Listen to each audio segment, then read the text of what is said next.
ህይወት ሊነጠሉ እንደሚችሉ ቤተክርስቲያን ታስተምራለች። ይሄ ድህነት አንድ ጊዜ ተገኝቶ ሊታጣ የሚችል ነገር ነው ብላ ቤተክርስቲያናችን ታስተምራለች። ሰዎች በክርስቶስ ሲያምኑ ይድናሉ። አዎ ይድናሉ። ካመኑ በኋላ ግን መልካም ፍሬን ማፍራት አለባቸው። ማያፈሩ ከሆነ ግን ይወገዳሉ ብለን እናምናለን እኛ ክርስቲያኖች። ፕሮቴስታንት የሆኑ ሰዎች ደግሞ ከዚህ ጽንፍ የያዘ ትምህርት አላቸው። ያው በጥቅሉ ሰው ሰራሽ ትምህርት ይባላል። ስለዚህ አሁን አንድ እድል እሰጥሃለሁ። ሰዎች በማመናቸው ብቻ የዘላለም ህይወት እንደሚያገኙ የሚናገር ከአንድ የመጽሐፍ ቅዱስ ማስረጃ ሰጠኝ። ማይክን ክፈተው ወንድማችን ፊልጶስ እና ወደ መጽሐፍ ቅዱስ ማስረጃ ግባ እና መሀል ላይ አዳምጠን ምናምን ስንል እኛንም አዳምጠን። እሺ ቀጥል። ምን ላይ እናውጣ? ሮሜ ምዕራፍ 4 ቁጥር 4 ለሚሰራ ደሞዝ እንደ ዕዳ ነው እንጂ እንደ ጸጋ አይቆጠርለትም። ነገር ግን ለማይሰራ ኃጢአተኛውን በሚያጸድቅ ለሚያምን ሰው እምነቱ ጽድቅ ሆኖ ይቆጠርለታል። ፊልጶስ እምነቱ ጽድቅ ሆኖ ይቆጠርለታል። ጌታ ኢየሱስ ስለሚሰራው ልትያለው ወይ? ፊልጶስ ሌላ ነገር አታወራ እንጂ ጌታ ሆይ እኔ ደርበህ እየተናገርክ እኮ ነው። እስክናገር ፋታ አትሰጠኝ። ፊልጶስ ስም ማን ነው ስል መልሱ ምንድን ነው? ፊልጶስ ሊራንሶን። በጣም ጥሩ። አየህ ስም ማን ነው ስል ስምህን እንደምትናገር ሁሉ መሀል ላይ የጠየቅኩ ምንድን ነው ስል ሌላ ነገር አታወራ እንዴ። እኔ ስለ ህግ ስራ ጠይቄያለሁ ወይ? ስለ ህግ ስራ አላነሳውልክ። የህግ ስራን ርዕስ አድርጌ ቁጭ ብዬ አላወራውክም። የህግ ስራ ሌላ ጉዳይ ነው። የመንፈስ ፍሬ ደግሞ ተብሎ የተገለጡ ጉዳዮች ሌሎች ናቸው። ሚስጥራት ደግሞ የሚባሉት የቤተክርስቲያን ጉዳዮች ሌሎች ጉዳዮች ናቸው። አንዱን ከሌላው አታምታቶ ፕሊስ። ስለ ህግ ስራ ነው ያልጠየኩ። ሰዎች በህግ ስራ ይጸድቃሉ ወይ አላልኩህም። እኔ ፊልጶስ የጠየቅኩ ጥያቄ ሰዎች በማመናቸው ብቻ የዘላለም ህይወት እንደሚያገኙ የሚናገር አንድ የመጽሐፍ ቅዱስ ማስረጃ ስጠኝ ያልኩ። በዚህ አጋጣሚ መመለስ የሚችል ፕሮቴስታንት ካለ መግባት ይችላል። በእርሱ የሚያምን አይፈረድበትም ከምለው ሌላ ምን አይነት ጥቅስ እንዳመጣልህ ነው የምትፈልገው? ፈለገ የጠየኩን ጥያቄ የሚመጥን ግልጽ የሆነ የመጽሐፍ ቅዱስ ማስረጃ ሰጠኛለህ። ዮሐንስ ወንጌል 3:16 በእርሱ የሚያምን አይፈረድበትም የሚለውን በግልጽ ተናገርኩ። ከዚህ የተለየ ምን እንዳመጣ? በእርሱ ያመነ ይፈረድበታል አላልኩም ፊልጶስ። አሁንም ይኸውልህ ምንድነው መሰለህ ለሌላው ጊዜ እኔ በወንድምነት የምመክር ነገር ምንም አይነት የመጽሐፍ ቅዱስን 5% እንኳን ክፍሉን ሳታነብ ሌላ ጊዜ ልክ በዚህ ልክ ይሄ ጉራ ውስጥ ሳጣገባ ውስጥ ምናምን አትግባ ፕሊስ። እሺ ይሄ ምንድነው መሰለ መጽሐፍ ቅዱስን ያንተን እድሜ ግማሽ እኮ በትምህርት ያሳለፍኩት መጽሐፍ ቅዱስን በመማር አባቴ። ኦኬ እሺ የኔን እድሜ ግማሽ በትምህርት ካሳለፍክ በቀጥታ መመለስ እኮ ነው መጽሐፍ ቅዱስ። ስለዚህ የኔን እድሜ ግማሽ የኔን እድሜ ግማሽ ይሄን ያክል ታይም ወስደ እኔ እንደዚህ አይነት ሰው ስለምጠላ ነው ፊልጶስ። እኔ በየዋህነት ከዚህ ቀደም አስገብቼ ነበረ። በቃ አለደለ ካይንድ ሆኜ ላወራ ሞክሬ ነበረ በየዋህነት። ኦኬ አንተ ግን ያንን ወደ ምንድን ነው የቆጠርከው? ወደ ሞኝነት ቆጠረው። አሁን ልክ ለዚህ ደረጃ ደረስክ። እየተመጻደቅን ያለው የአንተን እድሜ ግማሽ መጽሐፍ ቅዱስ እያነበብኩ እየተማርኩ ነው የኖርኩት። ሃው ካም ብራዘር የኔን እድሜ ግማሽ እሺ ከተማርከበት ገልጠ መመለስ እኮ ነው። አይንን ማፍጠጥ ምናምን ይሄ መፍትሄ አይሆንም ብራዘር። እኔ ስለማልወድ ነው። በዚህ አጋጣሚ እዚህ ውስጥ ያላችሁ ሌሎችን ፕሮቴስታንቶች ወንድሞች፣ ፕሮቴስታንቶች ብቻ ሳትሆኑ ክርስቲያኖችም ልትሆኑ ትችላላችሁ። የመጽሐፍ ቅዱስን 2% ያክል ሳታነቡ እንዳነበበ ሰው አክት አታደርጉ። ምንም እኮ ችግር የለውም እኮ። አንዳንድ ጊዜ ሰዎች ያላወቁትን ነገር አላቅም ማለት ይችላሉ። ማወቅ በጊዜ ሂደት በመማር ሊስተካከል የሚችል ነገር ነው። ግን አለማወቃቸውን ሞክ በማድረግ በማፌዝ በማላገጥ ሊሸፍኑ ሲሞክሩ በጣም ያበሳጫል። እና ፊልጶስ እግዚአብሔር በሚያውቀው የኔን እድሜ ያክል ግማሽ እውነት ተምረህ ከሆነ አሁን በዚህ ልክ ከመጽሐፍ ቅዱስ እውነት የራከው ይሄ በጣም ኪሳራ ነው። ይሄ በጣም ትልቅ ኪሳራ ነው ፊልጶስ። እና የመጨረሻ እድል እሰጥሃለሁ። ብዙ አክት አታርግ። ሌላው ጊዜ ምንድነው መሰለ ጀግና ያጫወተ ቆይ ማይክል የሚታደርገው የሆነ ቪዲዮዎችን አይቼ ስለነበረ ነው። ሌላ ጊዜ ምንድነው መሰለ በቻልከው አቅም ሐዋርያ አፖስተል ምናምን የሚለው ዩዘርህን ቀይረኸው ኦርቶዶክስ ቤተክርስቲያን አይደለም አንተው ባለህበት ቸርች ውስጥ ያሉ መምህራኖች ጋር ቁጭ ብለህ እንደው ቢያንስ ፕሮቴስታንቶች የሚያውቁትን ነገር እንኳን ለማወቅ ቁጭ ብለህ ተማር። ከዛ ውጪ ራስን በሌላ አይነት ካራክተር አክት እንዳታረግ ፕሊስ። እኔ በጣም እንደዚህ ልታስተካክል ይገባል ለራስህ። ኖ ምንም አሁን እዚህ ጋር ሌላ ምንም የምትወራው ነገር ሰዎች በማመናቸው ብቻ የዘላለም ሕይወትን ያገኛሉ ወይስ አያገኙ የሚለውን ሀሳብ እንኳን ስለ ሳልቬሽን መጽሐፍ ቅዱስን መሰረት አድርገህ ማውራት የማትችል ሰውዬ ማለት ልክ እንደሚያውቅ ሰው አለ አይደለ? ልክ እንደ አዋቂ ሰው ደግሞ አክት አድርገህ ምናምን የሌሎችን ሰዎች ፍቅር የሌሎችን ሰዎች ትትና እንዳላዋቂነት አድርገህ ሞክስ ስታደርግ ደግሞ በጣም ይደብራል። እና ፊልጶስ በጣም ይሄን ያክል እንትን ለማለት እኛ እንብሳለን። ኦኬ መጽሐፍ ቅዱስ መሰረት አድርገህ ሰዎችን ለማስጨነቅ እኛ እንብሳለን። ለሌላው ጊዜ እንዲህ አይነት ነገር እንዳይለምድ እሺ። የምታውቀው ነገር የለም። ኦኬ ምንም የምታውቀው ነገር የለም ወንድማችን ፊልጶስ የምታውቀው ነገር ምንም የምታነሰው ጥያቄ የለም። በመጀመሪያ መልስ አምጣ ቶሎ ብለህ ሰዎች በማመናቸው ብቻ የዘላለም ሕይወት እንደሚያገኙ የሚናገር የሚያምን አይፈረድበትም የምለውን መልስ አልሰጠውም። እርሱ የሚያምን አይፈረድበትም ከምን ሌላ ምን ላምጣልህ? ፊልጶስ እኔ የጠየኩት ጥያቄ ምንድን ነው? በእርሱ የሚያምን አይፈረድበትም ከምለው ሌላ ምን አይነት መልስ እንዳመጣልህ ትፈልጋለህ? ፈለገ እኔ ስንት ዓመት ነው ፊልጶስ? ከይቅርታ ጋር ለምንድን ነው እንደ ልጅ አክት የምታደርገው? የእኔ ታናናሾች እኮ እንደዚህ አክት አያደርጉም። ስንት ዓመት ነው ለመሆኑ? ግን ምንም አላበላሸው። እድሜ ስንት ነው? 52 ዓመቴ ነው። ስለዚህ እንደ 52 ጎርማሳ አክት አደርግ እንጂ ለምንድን ነው ልጅ የምትሆን? የጠየኩ ጥያቄ ምንድን ነው ስልህ በእርሱ የሚያምን ሁሉ እኔ የጠየኩ ጥያቄ ምንድን ነው? በመጀመሪያ ተረድተህ ነው እየመለስክ ያለው? አይፈረድበትም ማለት ድኗል ማለት ነው። ጌታዬ ሆይ እኔ ይፈረድበታል ብያለሁ ወይ ፊልጶስ? በኢየሱስ ያመነ ሰው ካላልክ ታዲያ በእምነቱ ሰው አይድንም እንዴት ትላለህ? እኔ የጠየኩ ጥያቄ ምንድን ነው? ጥያቄውን ደግመህ በልልኝ አንድ ጊዜ። እስኪ የጠየኩን ጥያቄ ደግመህ በልልኝ አንድ ጊዜ ድገመው።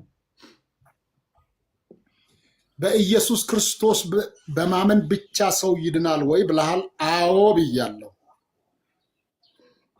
የጠየኩ ጥያቄ ምንድን ነው? እስኪ ደግመህ በለው ፊልጶስ። አሁንም በኢየሱስ ክርስቶስ በማመን ብቻ ሰው ይድናል ወይ ብለሃል? አዎ ብያለሁ። አላልኩም። እንደዛ ብዬ አልጠየኩም። ምን ጠየከኝ ታዲያ? ጥያቄህ ራሱ ለአንተ አልገባህም ማለት ነው። ለተጠያቂው ካልገባህ ፊልጶስ ስለነበረን ጊዜ በጣም ነው የምናመሰግነው። ለሌላው ጊዜ ምንም አይነት የመጽሐፍ ቅዱስ መሰረታዊ እውቀት ሳይኖርህ ገብተህ ለመመለስ አክት እንዳታረግ። ኦርቶዶክስ ያድናል። እንዲህ አይነት ሰው በጣም ነው የሚያስጠላኝ። ደግሞ እኮ ልክ ራሱ አንጀለስ እንደ ሊቅ ምናምን ገብቼ ያስጨነቅኳቸው ነው። እንደዚህ አይነት ሰው በጣም ነው የሚደበረው። ምን አለ መሰላችሁ የሆነ አንዳንድ ሰው እኔ ከእንትን የተሻለ አውቃለሁ ብሎ ትምክህት ውስጥ መግባት የለበትም። ለምሳሌ አሁን የገባው እዚህ ጋር ፕሮፌት መልካሙ ይባላል። ገና እንተዋወቀዋለን እንበልና ድንገት እያወራን የሆነ የማያውቃት ነገር ድንገት በመሀል ብትኖር እና ለማወቁን እኛ ብናቅ ሞግ ልናደርገው አይገባም። ምንም ችግር የለውም እኮ ዛሬ ያላወቀውን ነገር ነገ በመጽሐፍ በማንበብ ከሱ የተሻሉትን ሰዎች በመጠየቅ ምናምን ሊያውቀው ሊረዳ ይችላል። ግን ባላዋቂነቱ ላይ ደግሞ የሚመጻደቅ ሰው ደግሞ ጌታው በጣም ነው ጨጓራ የሚልጠው። በጣም ማለት እንዴት ሰው ሳያቅም እንደገና ደግሞ ምንም ሳያፍርም እንዴት አለማወቅም አለማፈርም በጣም ከባድ ነገር እኮ ነው። ቅዱስ ሚካኤል። እሺ ፕሮፌት መልካሙ ይሰማል? ይሰማል። ሰላም ነው? እግዚአብሔር ይመስገን። እንዴት አሉ? እግዚአብሔር ይመስገን ደህና ነኝ። ከየት ቤተ እምነት ነው የመጡት ፕሮፌት? የወንጌል አማኝ ነኝ። ቤተ እምነቱን ነው የጠየኩት። ምን ያምናሉ ብዬ አይደለም የጠየኩት። ያው የወንጌል አማኞች ቤተክርስቲያናት ህብረት የብዙ ቤተ እምነቶች አንድ ላይ የሚጠሩበት የማህበር ስም ነው። እኔ ያው እሱን የጠየኩት ቤተ እምነቶትን ነው። ኦኬ። መሰረተ ክርስቶስ ይባላል። መሰረተ ክርስቶስ ነቢያትን ትሾማለች ፕሮፌት?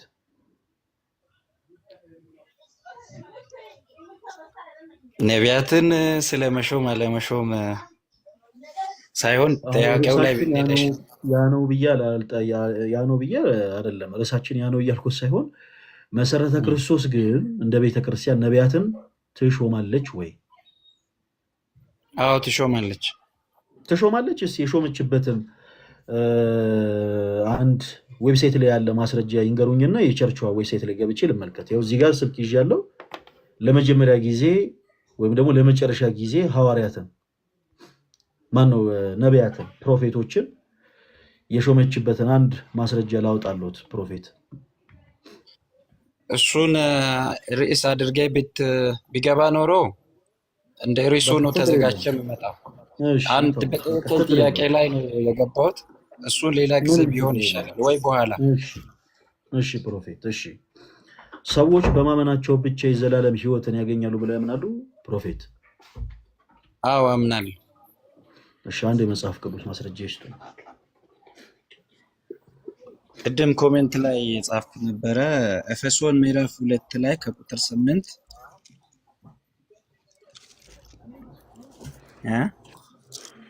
እሺ ለአንብበው መጽሐፍ ቅዱሱን አውጥቼ ያንብቡ። እሺ እንደዚህ ይላል ቁጥር 8 ላይ ጸጋው በእምነት አድኗችኋልና ይህም የእግዚአብሔር ስጦታ ነው እንጂ ከእናንተ አይደለም ይላል። እሺ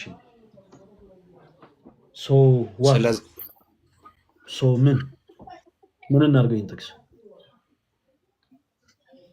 እንደወረደ መቀበል ነው። እንግዲህ ምን እናድርገው? አይ እንደወረደ መቀበል ነው ወይስ አለመቀበል ነው የሚያዋጣው ብዬ እኮ አይደለም የጠየቅኩት። ምን ያገናኘዋል እኛ ከነሳነው ሀሳብ ጋር? እኔ የጠየቅኩት ጥያቄ ሰዎች በማመናቸው ብቻ የዘላለም ሕይወትን ያገኛሉ ወይ ብዬ ነው ፕሮፌት፣ እርሶን የጠየቅኩት። የእርሶ መልስ አዎ። እሺ ጥቅስ ይስጡኝ ስሎት ሰዎች ማነው ጸጋው በእምነት አድኗቸዋልና። አዎ ይሄ እኮ ምናምንበት ትልቁ ሀሳብ እኮ ነው። ጸጋው በእምነት አድኗቸዋልና ማንም እንዳይመካ ከስራ አይደለም፣ ይህም የሆነው ደግሞ ከእግዚአብሔር ነው ይለናል። ኦፍኮርስ ለዚህ ነው ቅዱስ ዮሐንስ እግዚአብሔር አንድያ ልጁን እስኪሰጥ ድረስ ዓለምን እንዲወዷልና። ይሄ የእግዚአብሔር ጸጋ የሆነው ይሄ የእርሱ መወደድ የእርሱ ፍቅር ወደዚህ ምድር ክርስቶስን ስቦ ስለኛ ኃጢአት ስለኛ በደል በቀራንዮ መስቀል በማመን ተቀብሎ የአዲስ ኪዳን ሊቀ ካህናችን ሆኗል። ክርስቶስ ወደዚህ ምድር የመጣው እኛ ምንም አይነት ስራ ሰርተን አይደለም። ክርስቶስ ወደዚህ ምድር የመጣው ክርስቶስን ወደ ምድር የሚስብ ምንም አይነት መልካም ስራ ኖሮን አይደለም። እንዲሁ ነው የወደደን። እንዲሁ ስለወደደን እግዚአብሔር አንድያ ልጁን ሰጠን። ይሄ መጽሐፍ ቅዱስ ሀሳብ ይህንን ይናገራል። እኔ ደግሞ የጠየቅኩት ሰዎች በማመናቸው ብቻ የዘላለም ሕይወት ያገኛሉ ወይንስ አያገኙም ለሚለው ሀሳብ ነው ማስረጃ የጠየቅኩት። አሁን ያቀረቡልኝ ሀሳብ ግን እኛ ምንም አይነት በጎነት ምንም አይነት መልካምነት ሳይኖረን እግዚአብሔር እንዲሁ ወዶ አንድያ ልጁን እንደሰጠን የሚናገር ጥቅስ ነው። ጸጋው በእምነት አድኗቸዋል። አዎ ትክክል። ይህ የሚሆነው ከእግዚአብሔር ነው። አዎ ማንም እንዳይመካ ከስራ አይደለም። ክርስቶስ ወደዚህ ምድር የመጣው እኛ የምንመካበት እኛ የምንኮፈስበት መልካም የሆነ ማንነት ኖሮን አይደለም። እንዲሁ ግን ስለወደደን ነው። አጭርና ግልጽ። አሁን የጠየቁት ጥያቄ ሰዎች በማመናቸው ብቻ ምን በማለታቸው ብቻ በማመናቸው ብቻ የዘላለም ሕይወትን እንደሚያገኙ የሚናገር የመጽሐፍ ቅዱስ ማስረጃ ነው ፕሮፌት፣ እሱን ያወጡልኝ። ብቻ የሚለውን ቃል ነው እንዳመጣልኝ ብቻ ለሚለው ነው ወይስ? የሚመስለኝ እንደዛ ነው አይደል? ጥያቄው ገብቶት መሰለኝ እኮ ጥቅስ መውጣት የጀመሩት ፕሮፌት። ሰዎች በማመናቸው ብቻ የዘላለም ሕይወት ያገኛሉ ወይንስ አያገኙም ስሎት እኮ አዎ አምናለሁ ያገኛሉ ያሉት ጥያቄውን ተረድቶት መስሎኛል። ስለዚህ ቀጥታ ወደ መጽሐፍ ቅዱስ ማስረጃ ይግቡልኝ። ካልሆነ የኔን ማስረጃ ልስጦትና የኔን ማስረጃዎች ደግሞ እያነሳን እንወያይ። እኔ ከዚህ በተቃራኒ የሆነ አመለካከት አለኝ። ቅድም እንዳልኩት የእኔ ቤተክርስቲያን ሰዎች በክርስቶስ በማመን ይድናሉ፣ አዎ ይድናሉ ብላ ታሰብላለች። ነገር ግን መልካም ፍሬን የማያፈሩ ከሆነ በበጎ ስራ የማይጸኑ ከሆነ ይወገዳሉ ብላ ታሰብላለች። በክርስቶስ ኢየሱስ ሰዎች አምነው በበጎ ስራ የሚጸኑ ከሆነ የዘላለም ሕይወትን ያገኛሉ ብላ ታሰብላለች። ከዚህ ተቃራኒ የሆነው ግን ሰዎች በማመናቸው ብቻ የዘላለም ሕይወትን ያገኛሉ ቢል ትምህርት በጌታ በኢየሱስ ክርስቶስ ስም የምነቅፈው ትምህርት ነው። ይሄ ሰው ሰራሽ ትምህርት ነው እና መጽሐፍ ቅዱስ ማስረጃ ካሉት እባክዎ ታይም ልሰጦት የሚፈልጉ ከሆነ ታይም ልሰጦት ይችላለሁ። እስከዛ ሌላም አንድ አገልጋይ ገብቷል፣ ለእሱ እድል ሰጠውና ወደ እርሶ መመለስ ይችላለሁ ፕሮፌት። እሺ ይሰጠው። እኔም ችግር የለውም ብዙ ማውራት እችላለሁ። ለእሱም እድል ይሰጠው። ጥሩ ነው። እሺ ፕሮፌት፣ ስለዚህ ከላይ በላይ እንዳይወጡ እሺ። ያው ፓስተር ዳንኤልን አውርተን ከዛ ወደ እርሶ ነው የምንመለሰው። እሺ ፓስተር ዳንኤል እሺ እንዴት ናችሁ? ሁሉ ሰላም? ሰላም እንዴት አሉ? ከየት ቤተ እምነት ነው የመጡት? ከዊነርስ ቻፕል ኢንተርናሽናል። እሺ ሰዎች በማመናቸው ብቻ የዘላለም ሕይወት ያገኛሉ ብለው ያምናሉ? ፓስተር ዳንኤል ዴፊኔትሊ ወዳጃችን ፈለገ። እሺ አንድ የመጽሐፍ ቅዱስ ማስረጃ ይስጡን።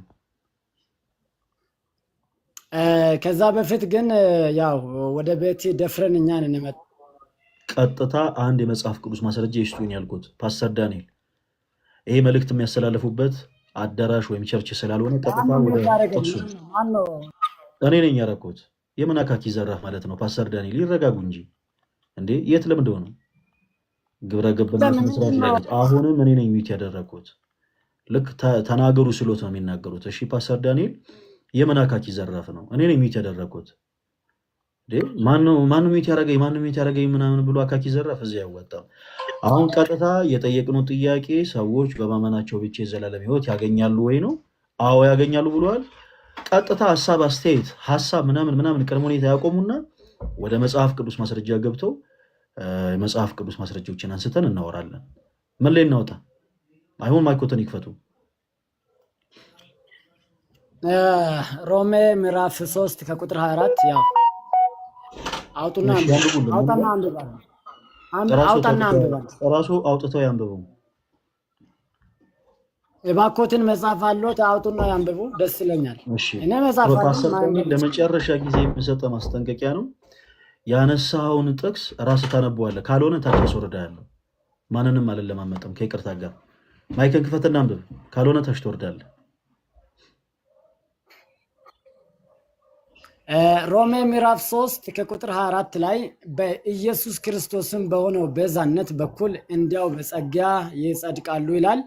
በጸጋ እንዲሁ ማለት በጸጋ እንደጸደቅን የሚያሳይ የእግዚአብሔር የቃል ክፍል ነው።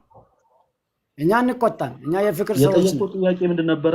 ፓስተር ዳንኤል ምን ብዬ ነበር የጠየቁት ጥያቄ? ሰዎች በጸጋ በእምነት ብቻ ማለት ሶል ፊዴ የሚባለው የእምነት ብቻ ትምህርት አለን፣ እንከተላለን። በእምነት ብቻ ሰው ምን ይከተላሉ አይደለም የጠየቁት ጥያቄ ፓስተር። እኔ በእምነት ይዳናል ወይ ነው ያልከው? ምንድነው አንተ የምታስፈራራው? በእምነት ይዳናል ወይ? ፓስተር ዳንኤል ስነ ስርዓት ይኖሩት። እኔ ሰው የመንደር ወሬ እንዲያወራ አልፈልግም። ላይቭ ላይ መጥቶ እሺ፣ ስነ ስርዓት ይኖሩት። የሚበሳጩ የሚነጫነጩ ከሆነ ብስጭቱትና ንጭንጭቱን እዛው ቤቶ ጨርሰው ይምጡ። እዚህ ስናስገቡት ፓስተር ስለሆኑ የፕሮቴስታንት አማኞች አገልጋይ ስለሆኑ ነው አንቱ ምንለው እንጂ እድሜዎት ስለገፋም አይደለም። እና ፓስተር አካኪ ዘራፍ ማለቱን ጩኸቱን ምናምን ያቆሙና ስርዓት ባለው መልኩ የሚያወሩ ከሆነ ያወራሉ። እኔ የምን ማለቃቀስ ነው?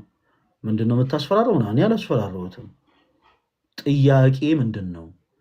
እኔ የጠየቅኩት ጥያቄ ሌላ ነው፣ እርስዎ ደግሞ የሚያወሩት ደግሞ ወሬ ሌላ ነው። ለዛ ነው የጠየቅኩት። እሺ እኔ ምን ብዬ ነው የጠየቅኩት? ቀጥታ ወደ ጥያቄ ግቡ። ከዚህ በኋላ ፓስተር ዳንኤል ጭራሽ አላስጠነቀቁትም። ዊርድ የሆነ ንግግር የሚናገሩ ከሆነ ሊጮሁ የሚሞክሩ ከሆነ በጌታ ሰላም ወደታች ሸኞታለሁ። ምክንያቱም እኔ እዚህ ዴይኬር አይደለም የከፈትኩት። እኔ እሹሩሩ ልል አይደለም ሰዎች እያስገቡ ያሉት።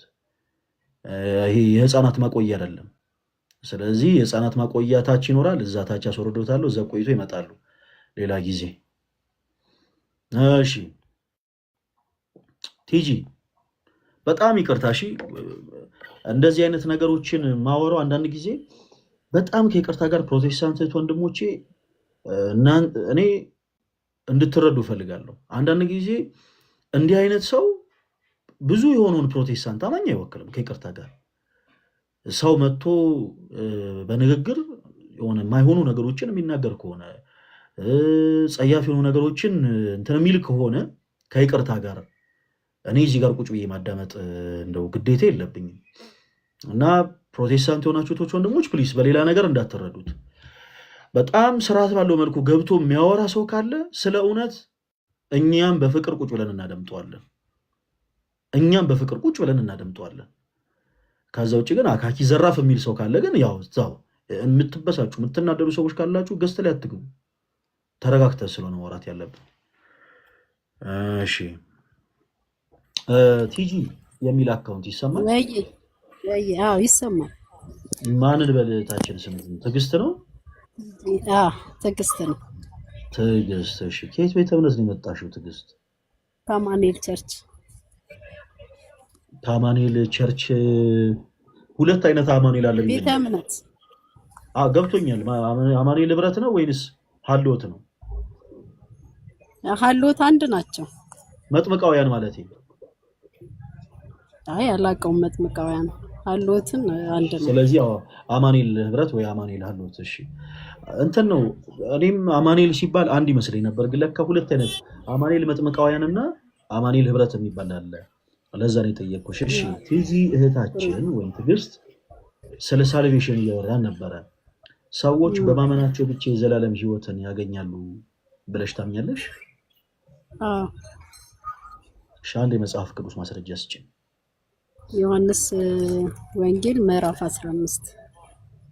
እሺ ዮሐንስ ወንጌል ምዕራፍ 15። እሺ ምን ይለናል? ሰዎች በማመናቸው ብቻ የዘላለም ህይወት ያገኛሉ ይለናል። እስቲ ቁጥር ስንት እናምጣ?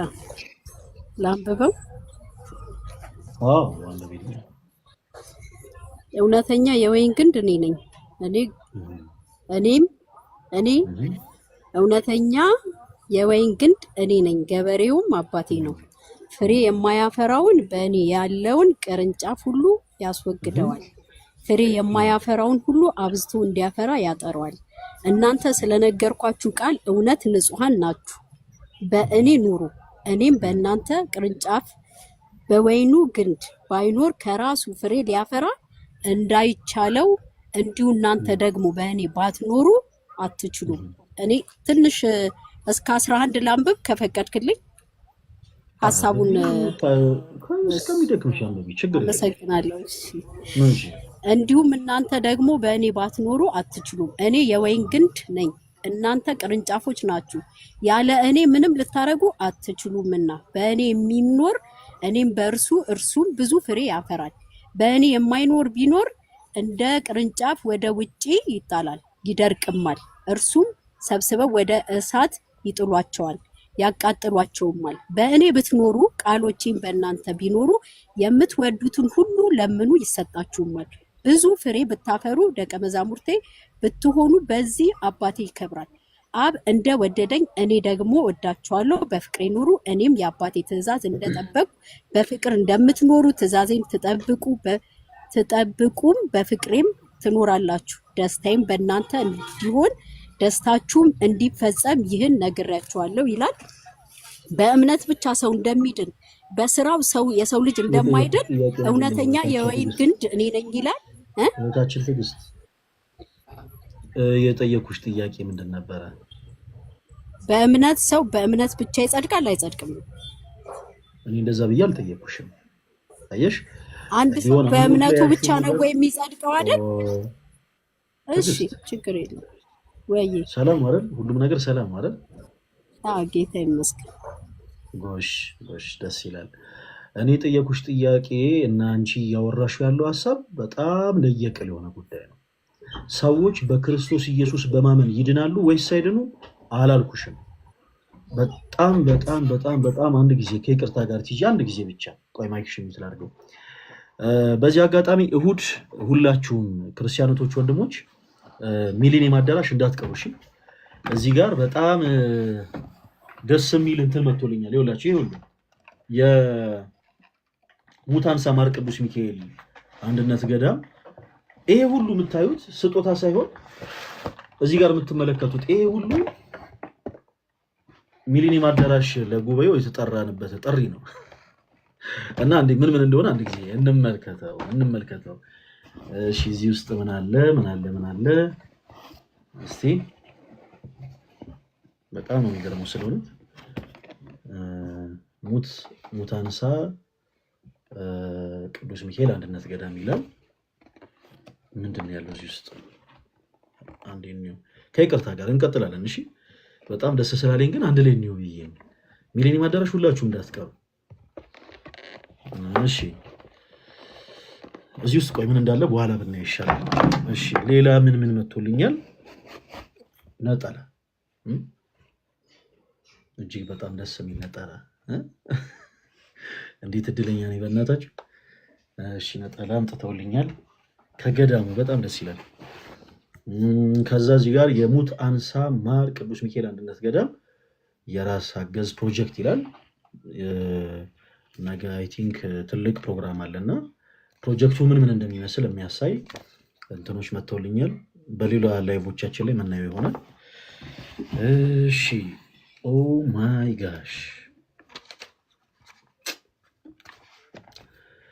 በጣም በሚገርም ሁኔታ ከዛው ገዳም የተደጎሰ ድርሳነ ሚካኤልም አንጥተውልኛል። እድለኛ ነኝ በእውነት። የቅዱስ ሚካኤል ድርሳን ነው ይሄ። እሺ እስቲ ያዙ ይሄንን። እዚህኛው ውስጥ ደግሞ ምንድን ያለው? ገዳሙ በጣም በብዙ ነገሮች ይተዳደራል። በገዳሙ ውስጥ በጣም ብዙ የሚሰሩ ልማቶች አሉ። በዚህ አጋጣሚ ይሄንን ቦታ ያላያችሁ ሰዎች ልታዩ ይገባል። ነገ ሚሊኒየም አዳራሽ ሁላችሁም እንዳትቀሩ፣ ማንም ሰው ሊያመልጠው አይገባም። እሺ ይሄ በገዳሙ እዛው የሚመረት ጥቁር አዝሙድ ዘይት ነው። ይሄ መጥቶልኛል። በጣም እድለኛ ነኝ በእውነት። እሺ ይሄ ደግሞ የሙት አንሳ ማር ቅዱስ ሚካኤል አንድነት ገዳም ምርት የሆነ ዘቢብ ነው። ከዛው ከገዳሙ ማለት ነው። ልክ በኤክስፖርት ስታንዳርድ ያለ ነው አይደል? በጣም የሚገርመው በእውነት እዛው ከሙት አንሳ ማር ቅዱስ ሚካኤል የመጣልኝ ዘቢብ ነው። ይሄ 100% ተፈጥሯዊ የሆነ ማለት ነው። ሜድ ኢን ኢትዮጵያ ይላል። በኤክስፖርት ስታንዳርድ የተሰራ ዘቢብ ነው። በዚህ አጋጣሚ የየትኛውም እምነት ተከታይ ብትሆኑ እንደ ኢትዮጵያዊነታችሁ ልትኮሩ ይገባል። ማለት እርግጥ ገዳሙ የኢትዮጵያ ኦርቶዶክስ ተዋሕዶ ቤተክርስቲያን ገዳም ነው። ግን ወይዘር ሙስሊሞች ልትሆኑ ይችላላችሁ፣ ካቶሊኮች፣ ፕሮቴስታንቶች፣ አድቬንቲስት፣ ጆባ ዊትነስ ምናምን። ይሄ ግን በቃ ልክ በአገራችሁ ውስጥ ባሉ ኢትዮጵያዊ በሆኑ መነኮሳት እየተሰራ እየተመረተ ያለ ጉዳይ በመሆኑ ሁላችሁም ልትኮሩና ልትደሰቱ ይገባል። ኤክስፖርት ስታንዳርድ የሆነ ዘቢብ ነው። 100% ተፈጥሯዊ የሙት አንሳ ማር ቅዱስ ሚካኤል አንድነት ገዳም ምርት ነው። እሺ እዚህ ጋር ደግሞ የሚታያችሁ ልክ ብዙ ጊዜ በቤተክርስቲያናችን አገልግሎት ሌሎች ኢምፖርት የሚሆኑ ዕጣኖች አሉ ከግሪክ፣ ከግብፅ፣ ከተለያዩ ቦታዎች። ይሄ ደግሞ እዛው ገዳም የሚመረት ነጭ ዕጣን ነው። 100% ተፈጥሯዊ የሙት አንሳ ማር ቅዱስ ሚካኤል አንድነት ገዳም ምርት ነው። ይሄም ነጭ ዕጣን በጣም በጣም በጣም እድለኛ ነኝ ዛሬ። እሺ እዚህ ጋር ደግሞ እቺኛዋ ላይቫን እንደዘገዋት ምናያት ነገር ትሆናለች። የሙት አንሳ ማር ቅዱስ ሚካኤል አንድነት ገዳም ምርት የሆነ ማር ነው። እዛው ከገዳሙ ከሙት አንሳ ማር ቅዱስ ሚካኤል የተመረተ ማር ነው። ይሄ ላይቭን እንደዘገውት ነው ማየው ፕሮዳክት ኦፍ ሙት አንሳ ማር ሴንት ሚካኤል ዩኒቲ ሞናስትሪ ይላል። በጣም በጣም በጣም በጣም የሚገርም ነው። ከጀርባ ያለን አንድ ጽሑፍ ላንብብላችሁ። ከፀሐይ ብርሃንና ከሙቀት ምንጮች ርቆ በመደበኛ የክፍል ሙቀት ውስጥ ደረቅና በቀዘቀዘ ቦታ ይቀመጥ ይላል። ማቀዝቀዣ ውስጥ ማስቀመጥ የግግርነት ይዘት ስለሚኖረው አስፈላጊ አይደለም ብለው ሪኮመንድ አድርገዋል። 500 ግራም ነው። 500 ግራም የሆነ ከገዳሙ የመጣ ማር ነው። በጣም ደስ ይላል። እሺ እቺ ደግሞ በጣም ይገርማል። ይሄም በዚህ አጋጣሚ ወደ ውጭ ምንድን ነው የምትለው አንተ? እኛ ከወጣን በኋላ ብታሳይሻል። ውረድ ታችሁናል። ምን አይነት ምን እያላችሁ ጻፉለት እዚህ ሁላችሁ በሉት እዚህ። ምንድነው እንደዚህ? ምንድነው አሁን እዚህ ጋር እኮ ቀረ የሚያሳይ ነገር እኮ አላየንም እኮ። ምን አይነት የሆነ ሰው እንደውም ሁላችሁም ታውት ሌላ ነገር አይደለም። እሺ ይሄ በርበሬ ነው። በዚህ አጋጣሚ አገር ቤት ሆናችሁ ውጭ ሀገር ላለ ሰው እንደዚህ መላክ የምትፈልጉ ሰዎች እንደዚህ ኤክስፖርት ስታንዳርድ የሆኑ ምርቶችን ሄዳችሁ ብታዩ ደስ ይለናል። ይኸው ይሄ በርበሬ ነው። እዚህ ጋር ደግሞ ያለው ምጥን ሽሮ። ይሄ ሁሉ ነገር እዚህ ጋር የምታዩት ይሄ ሁሉ ነገር ከሙት አንሳ ማር ቅዱስ ሚካኤል እዛው ገዳም ውስጥ የተመረተ ነው። ፕላስ ደግሞ እኔን ታናሹ ወንድማችሁን በፕሮግራሙ ቪአይፒ እንግዳ ሆኜ እንድገኝ ያቀረቡት የመጠሪያ ፕሮግራም ላይ ያለ ስጦታ ነው። በጣም አድርጌ የገዳሙ አባቶችን ማመስገን እፈልጋለሁ። ፕሮግራሙ ያዘጋጁ ወንድሞችንም እጅግ አድርጌ በጣም አመስገን እፈልጋለሁ። እሺ እዚህ ውስጥ የተላከልኝ ምንድን ነው? ይሄ እዚህ ጋር መጽሐፍ መስሎኝ ነበር ግን አይደለም። ሙታንሳ ማር ቅዱስ ሚካኤል አንድነት ገዳም ይላል። በዚህም በኩል ምልክት አለበት የኢትዮጵያ ኦርቶዶክስ ተዋሕዶ ቤተክርስቲያን እና እዚህ ጋር ሲያው የሚከፈት ነገር አለው እና እስቲ እቺ የምትከፈቷን ነገር ቀስ ብለን እንክፈታት። መቼም የከተማ ሰው ትዕግስት የለውም። ጓጉች ያለው በጣም የሚገርም ነው። የጥሪ ካርዱ ልክ እንደዚህ ባለ መልኩ ነው የመጣው። በጣም የሚገርም ነው።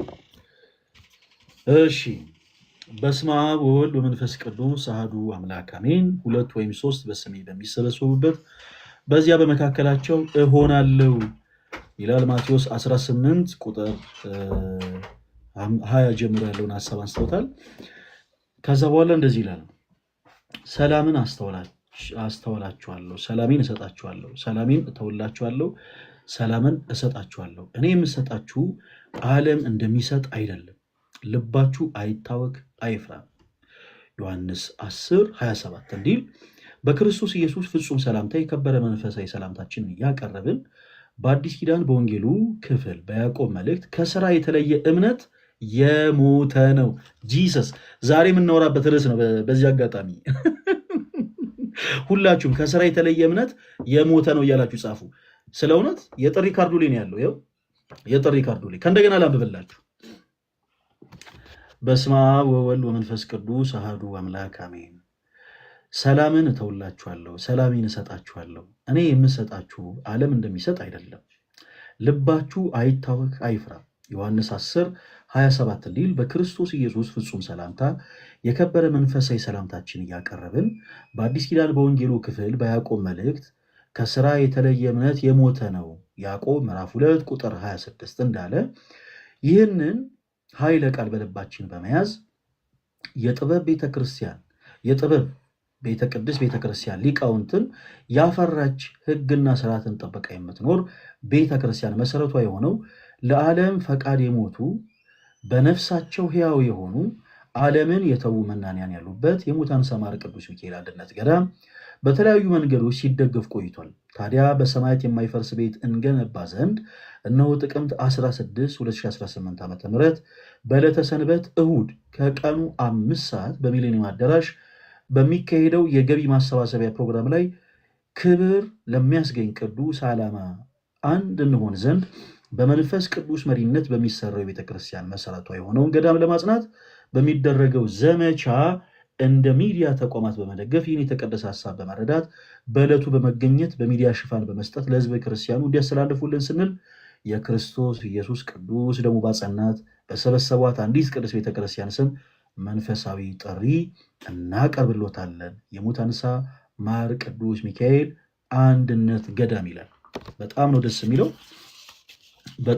በጣም ደስ የሚል የጥሪ ወረቀት ነው ውስጥ። ከዛ በኋላ ሌሎች ነገሮች አሉ። በኢትዮጵያ ኦርቶዶክስ ተዋሕዶ ቤተክርስቲያን በማዕከላዊ ጎንደር ሀገረ ስብከት ጽሕፈት ቤት በምስራቅ በለሳ ወረዳ ቤተ ክህነት ጽሕፈት ቤት የሙታንሳ ማር ቅዱስ ሚካኤል አንድነት ገዳም ይላል። ይኸው እዚህ ጋር የተቀደሰ ስዕል አምጥተውልኛል። በጣም ነው ደስ የሚለው። በጣም እሺ። እዚህ ጋር ሌላ ደግሞ ብሮሸር ነገር አለ። እስክሪብቶ መጥቶልኛል። እሺ ከዛ እዚህ ጋር ደግሞ ታያታላችሁ ማስታወሻ ደብተር ነች። እንዴት እንደሚከፈት ግን መድኃኔዓለም ያወቀው። እስኪ ወደ ላይ እያተራውጣው። እሺ ወደ በስመ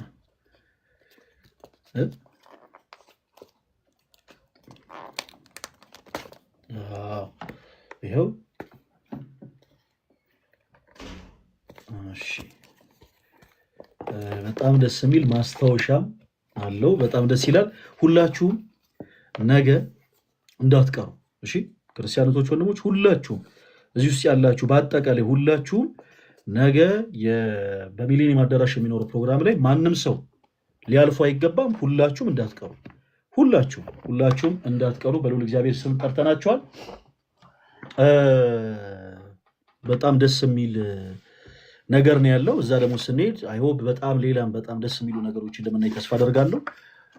በመላው አዲስ አበባ ያላችሁ በሰዓቱ ልትገኙ የምትችሉ ክርስቲያኖች ወንድሞች በአጠቃላይ ከቀኑ 5 ሰዓት ላይ ሁላችን ሚሊኒየም አዳራሽ እንገናኝ። ከቀኑ 5 ሰዓት ጀምሮ ነው ሰዓቱ።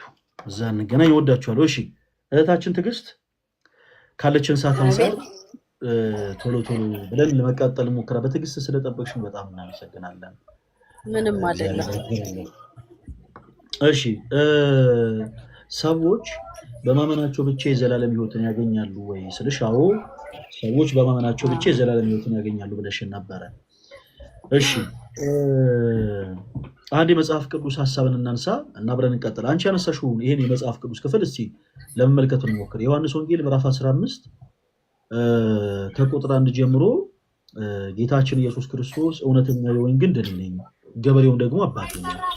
ፍሬ የማያፈራውን በእኔ ላይ ያለውን ቅርንጫፍ ሁሉ ያስወግደዋል፣ ፍሬ የሚያፈራውን ሁሉ ደግሞ አብዝቶ እንዲያፈራ ያጠረዋል እና ቁጥር 6 ላይ በእኔ የማይኖር ቢሆን እንደ ቅርንጫፍ ይወገዳል፣ እነርሱንም ሰብስበው ወደ እሳት ይጥሏቸዋል፣ ያቃጥሉማቸዋል ይላል። ትዕግስት ጌታችን ኢየሱስ በእኔ የማይኖር ሲል በእርሱ ምንም አይል ማለት ነው። በኢየሱስ ምንም አይል ማለት ነው። ለመለስ አዎ ትዕግስት የጠየቁሽ እኮ እንድትመልሽ የሰው ልጅ በክርስቶስ ኢየሱስ አምኖ ከዳነ ቅርንጫፉ የወይኑ ግንድ ላይ ካልሆነ በስተቀር ፍሬ ሊያፈራ አይችልም። መልሱን ነው። ቆይ አንዴ ዳሞ አዳምጠኛ። አንተ ስታወራ እንትንህንም ስታረግ እየሰማው አንዴ መልስ እኮ ነው ሰው በስራው ይኸውልህ፣ ሰው በስራው አይድንም። አንዴ ልጨርስ። ትዕግስት ኧረ ትቀጥያለሽ። ቆይ አዳምጪ። ምን ሆነሽ ነው? እኔን አዳምጠሽኛል ማለት እኮ ስለሌላ ነገር ስታወሪ ጸጥዬ ማዳመጥ ግዴታ አለብኝ ማለት አይደለም። እኔ አሁን የጠየቅኩሽ ጥያቄ ምንድን ነው? ቁጥር 6 ላይ ጌታችን ኢየሱስ በእኔ የማይኖር እንደ ቅርንጫፍ ወደ ውጭ ይጣላል፣ ይደርቅማል፣ እነርሱንም ሰብስበው ወደ እሳት ይጥሏቸዋል፣ ያቃጥሉማቸዋል አለ ጌታችን ኢየሱስ። እውነት ነው። በእኔ የማይኖር ሲል በእኔ ምንም አይል ማለቱ ነው ጌታችን ኢየሱስ። እሱን ነው እኮ እየነገርኩ ያለሁት። ከግንዱ ላይ ካልወሰደ ሰው ከግንዱ መጠቀም ካልቻለ በእግዚአብሔር ቃል መኖር ካልቻለ ፍሬ ሊያፈራ አይችልም። ፍሬ የሚያፈራው ከራሱ ሰው ከራሱ ተነስቶ ሳይሆን ከወይኑ ግንድ ተነስቶ ነው። ወይኑ ግንድ ከወይኑ ግንድ መልካምነት ተነስቶ። የጠየኩሽ ጥያቄ ምንድነው? ትዕግስት ጥያቄክ በእኔ የማይኖር ፍሬ ሊያፈራ አይችልም፣ ካላፈራም ይቆረጣል፣ ይጣላል። ፍሬ ሊያፈራ የሚችለው ሰው ካመነ በክርስቶስ ኢየሱስ የወይን ግንድ ላይ ይጣበቃል። ከግንዱ ላይ ፍሬ ከግንዱ የተነሳ ነው ፍሬ የሚያነሳው። ምንድነው? እባክሽን አንድ ጊዜ ወዴት ነው እየሄድሽ ያለሽው? የሆነ ተረጋግተሽ። እኔ የትም አልሄድኩም። አዳምጪኝ። እውነት እኔ የትም አልሄድኩም። በጣም ተረጋግቼ ነው። በጣም ትዕግስተኛ ነኝ። እሺ ትዕግስት፣ የጠየኩሽ ጥያቄ ምንድነው? ጥያቄን ደግመሽ ዮሐንስ ንገሪኝ አንድ ጊዜ። 15:6 ላይ ያለው ነው እየጠየቀኝ ያለው። ምን ብዬ ጠየኩሽ?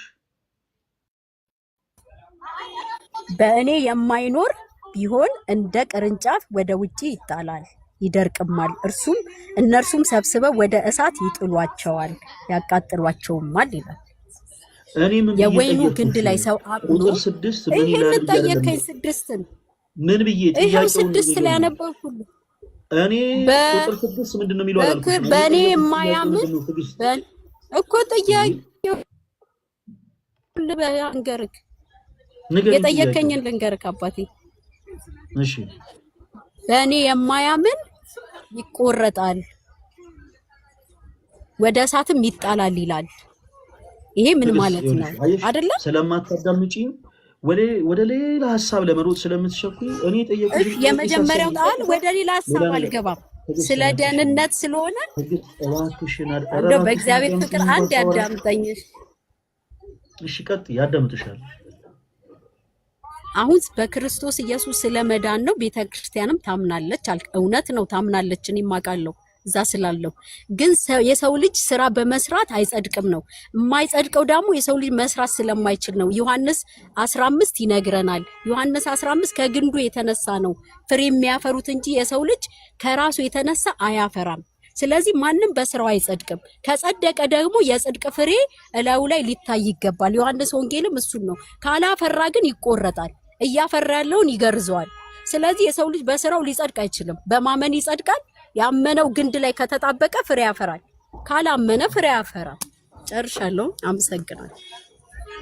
እሺ ትግስት፣ አሁን ከዚህ በኋላ አሁን እኔ ያደመጥኩሽ የምትናገሪው ነገር በአጠቃላይ ትክክል ሆኖ አይደለም። እሺ በጣም በሂደት የተሞሉ ነገሮችን ስትናገሪ ነበር፣ ግን አይደለም ትግስት ምን አላልኩሽ።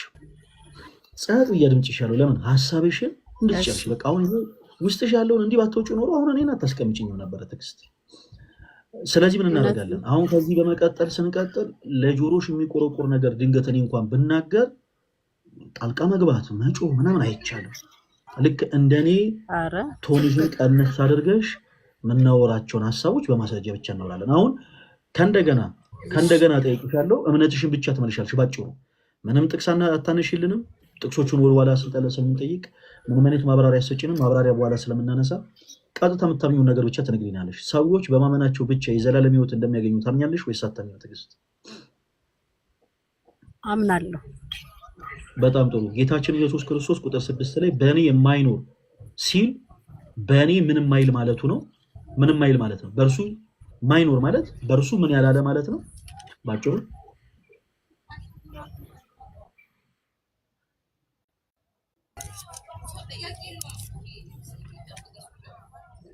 ያላመነ አልሰማኝ። እሺ ያላመነ አልሰሞሽም ነበረ። እሺ በጣም ጥሩ። ስለዚህ በክርስቶስ ኢየሱስ ያላመነ ሰው ከጌታ ጋር እድል ፈንታ አይኖረውም ማለት ነው ባጭሩ። ይሄ ግልጽ ነው። እሺ ቁጥር 2 ላይ ደግሞ በእኔ ያለውን ይላል። በእኔ የማይኖር ሲል በእኔ ያላመነ እያለ ከሆነ ጌታችን ኢየሱስ በእኔ ያለ ሲል ደግሞ በእርሱ ምን ያለ ማለት ነው?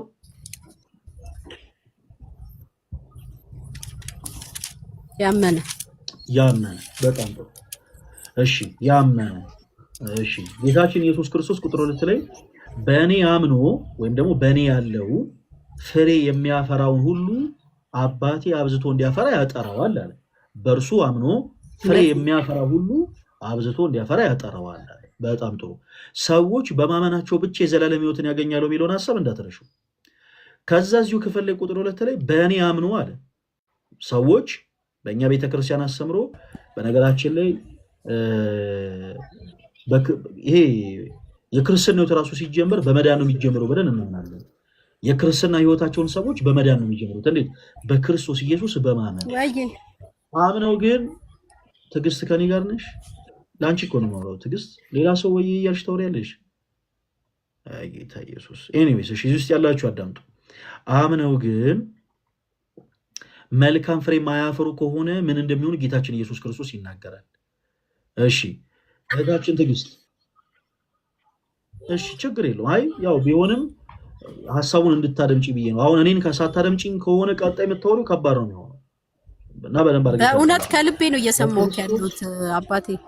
እሺ ትዕግስት፣ ሰዎች በክርስቶስ ኢየሱስ አምነው መልካም ፍሬ ማያፈሩ ከሆነ ቁጥር 2 ላይ ምን ይላሉ አለ ትዕግስት? ይቆረጣሉ። አዎ ማመናቸው ብቻውን ከመወገድ ያድናቸዋል ትዕግስት?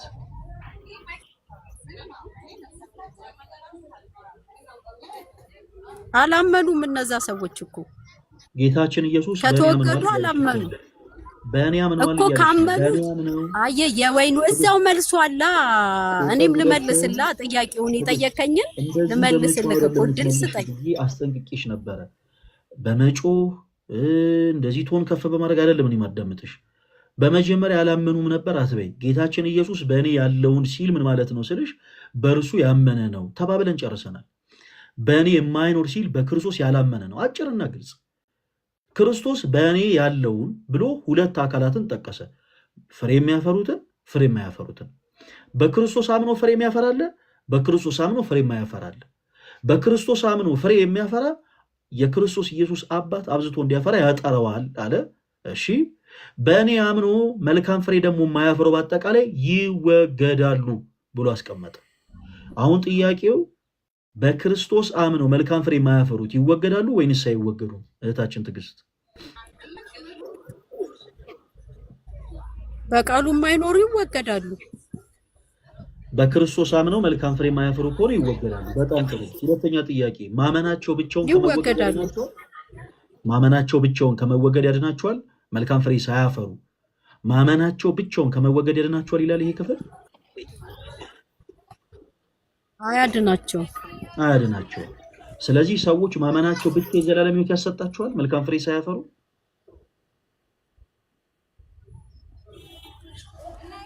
አንተ የዮሐንስ ወንጌል ላይ እኮ ያለው ትክክለኛ ነገር እኮ ነው። ሰው ካመነ ከወይኑ ግንድ የተነሳ ነው ፍሬ የሚያፈራው እያልኩ ነው። ሰው ከራሱ ሳይሆን ከወይኑ ግንድ። ትዕግስት ወደ ሌላ ቦታ ከራሱ ጋር አሰጣኝ። እዚሁ ላይ አጭር መልስ መልሽልኝ። አንድ ሰው መልካም ፍሬ ሳያፈራ ማመኑ ብቻውን ከመወገድ ያድነዋል ወይንስ አያድነውም? ከግንዱ ላይ ካልሆነ ይወገዳል። ከግንዱ ላይ ካልሆነ ይወገዳል። ቅርንጫፍ ስለሆነ ትዕግስት እባክሽን እንደ ልጅ አትሁን እንጂ ማመንና ግንዱ ላይ መሆን ራሱ ይለያያሉ። ማመንና ግንዱ ላይ መሆን ራሱ ይለያያሉ። አሁን ለምሳሌ አንተ ኢየሱስ ክርስቶስን አምናለሁ ትላለህ፣ ሙታን ሚካኤል ምናምን ትላለህ፣ አንተው ልትቆረጥ ትችላለህ። እግዚአብሔር ይርዳ፣ ጸጋው ይደግፍ። አሁን እሱን እባክሽን አሁን ወደ ሌላ የእግዚአብሔር ቃል የሚለው እኮ ይሄንን ነው። ከሱ ውጪ ከክርስቶስ ውጪ ምንም ስራ ልትሰራ አትችልም። የጽድቅ ስራም ልትሰራ አትችልም። ልታረግም አትችልም። ትዕግስት ምን ሆነሽ ነው? ይሄ አሁን እያወራሽ ያለሽው ባይዘው መልስ አይደለም፣ ብሶት ይባላል። ይሄ ብሶት ሰዎች የሆነ በአቅማቸው በላይ ሲሆን ቆይ አይደለም። ምን እናደርግ ከዚህ በኋላ ስሜትሽን እየተቆጣጠርሽ ስላልሆነ እኛ ስሜትሽን እንቆጣጠርልሻለን። ማይክሽን ሚውት እናደርገዋለን። እንዴ አንተ ሙታ አንሳ ማር ቅዱስ ሚካኤል ትላለህ ምናምን ሌላ ተጠገብ ውስጥ ምን አስገባሽ? ስለያሽው ነገር እኮ ማውራት እኮ በቂ እኮ ነው። ማይክሽን 10 ጊዜ ስለከፈትሽ በነገራችን ላይ ማይክሽን ከፍተሽ አታወሪ። 10 ጊዜ ስትከፍቺው 90 ጊዜ ሚውት ይሆናል። ተረጋጊ፣ እንደ ስምሽ ሁኚ፣ ትዕግስተኛ ሁኚ እንጂ አንቺ እኮ ቀድሞ ነገሮችን ስትናገሪ የተናገርሻቸው ነገሮች በአጠቃላይ ትክክል ሆነው አይደለም እኛ የሰማንሽ። በቃ ንግግርሽን መጨረሽ ስለነበረብሽ ሰማንሽ፣ አለቀ። ታይምሽን ከጨረሽ በኋላ ወደ ምንስማማባቸው ጥያቄዎች ስንገባ ብሶት፣ አንተ እንዲህ ትላለህ፣ በዚህ ወጥቶ በዚህ ገብቶ፣ አሁን እሱ ከእኛ ርዕስ ጋር ይገናኛል? ጌታ ሆይ። ኤኒዌይስ ሰዎች በማመናቸው ብቻ የዘላለም ሕይወት ያገኛሉ ብለሽን ነበረ። እሱን እንዳትረሺ። አሁን እዚህ ቁጥር 2 ላይ ጌታችን ኢየሱስ ክርስቶስ በእኔ ያለውን ይላል። ባይዘዌ ማመንና ከግንዱ ጋር መጣበቅ የተለያዩ ነገሮች ናቸው ያልሽው ነገር ስህተት ነው። እሺ ትዕግስት፣ ማመን ማለት ከወይን ግንዱ ጋር መጣበቅ ማለት ነው፣ ቅርንጫፍ መሆን ማለት ነው። ሰዎች በማመን እውነተኛ የወይን ግንድ ከሆነው ከክርስቶስ ጋር ይጣበቃሉ ወይም ደግሞ ቅርንጫፍ ይሆናሉ። ስለዚህ ክርስቶስ ስላመነ ሰው እያወራ ነው። ቅርንጫፍ ስለሆኑት እያወራ ነው። ቅርንጫፍ ሆነው ከእርሱ ጋር ተጣብቀው ማለት በክርስቶስ አምነው ፍሬ የሚያፈሩ አሉ፣ ፍሬ ደግሞ ማያፈሩ አሉ። ፍሬ የማያፈሩትን ምን አለ ጌታችን ኢየሱስ ክርስቶስ? በእኔ አምነው አለ። ኦልሬዲ እኮ በእርሱ የሚያምን ይድናል ብለን እናምናለን። አሁን እናምናለን። ነገር ግን በእርሱ አምነው ደግሞ እሺ ስሩ ፕሮሰስ፣ ይሄ በጊዜ ሂደት ውስጥ መልካም ፍሬን የማያፈሩ ከሆነ ግን ባጭሩ አስቴት ራሱ አላደረገም፣ ይወገዳሉ ነው ያለው። ሁላችሁም ኮሜንት ላይ ይወገዳሉ እያላችሁ ጻፉ። ይወገዳሉ። አሁን ጥያቄውን አጠር አድርገሽ ትመልሻለሽ። እሺ እህታችን ትዕግስት፣ ማመናቸው ብቻውን ከመወገድ ያድናቸዋል ወይ?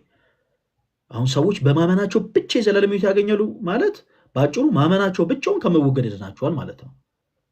ካልሆነ ግን ይሄንን ሀሳብ ትመልስልናለች እህታችን።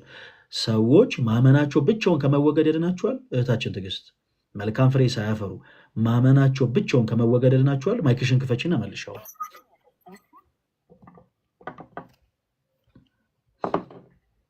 ምን አልሽ? አልሰማሁሽም። ማመናቸው ብቻውን ከመወገድ ያድናቸዋል? ማይክሽን ክፈችና መልሽ። ከስተመር ስለገባብኝ ነው። እሺ አባት፣ እሺ እኛም ሌላ ከስተመር እናስተናግድ እስከዛ። እሺ ፕሮፌት እየሰማችሁ ነበር? እሺ ስለዚህ ከዚሁ ሀሳብ እንቀጥል። ቁጥር 2 ላይ ጌታችን ኢየሱስ ክርስቶስ በእኔ ያለውን መልካም ፍሬ የማያፈራውን ቅርንጫፍ ሁሉ ያስወግደዋል፣ መልካም ፍሬ የሚያፈራውን ደግሞ አብዝቶ እንዲያፈራ ያጠረዋል ብሎ ተናግሯል። ሰዎች በክርስቶስ አምነው መልካም ፍሬ የማያፈሩ ከሆነ ይወገዳሉ ወይስ አይወገዱም? ፕሮፌት፣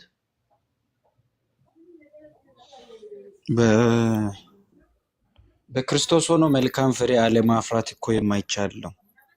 ቁጥር 2 ሲያንብቡልኝ ጌታችን ኢየሱስ ምን እያለ እንደተናገረ ሲናንበብ ምን ይላል? ቁጥር 2 እኔ ላንብብሉት። ችግር የለም አንብብ እስኪ። በእኔ ያለውን መልካም ፍሬ የማያፈራውን ቅርንጫፍ ሁሉ ያስወግደዋል ይላል። እሺ በክርስቶስ አምኖ መልካም ፍሬ የማያፈራ እንዳለ ይናገራል ጌታችን ኢየሱስ። በእርሱ አምኖ መልካም ፍሬ ደግሞ እንደሚያፈራም ደግሞ የሚናገር አለ ክፍሉ ላይ ማለት ነው። ምን ይላል? በእኔ ያለውን ከዛስ መልካም ፍሬ የሚያፈራውን አባቴ አብዝቶ እንዲያፈራ ያጠራቸዋል ይላል። መልካም ፍሬ የማያፈሩትን ደግሞ ያስወግዳቸዋል ይላል። ስለዚህ በክርስቶስ ሰዎች አምነው መልካም ፍሬ የሚያፈሩ አሉ፣ መልካም ፍሬ የማያፈሩ አሉ። መልካም ፍሬ የሚያፈሩትን አብዝቶ እንዲያፈሩ ያጠራቸዋል ብሎ ተናግሯል። እዚህ ክፍል ላይ ጌታችን ኢየሱስ ክርስቶስ በእኔ ያለውን በእርሱ ያመነ ማለት ነው። ለምሳሌ እርሶ በክርስቶስ ነው ወይስ አይደሉም? ፕሮፌት እኔ በክርስቶስ ነኝ ማለት አምነዋል ማለት ነው አይደል? በጣም ጥሩ።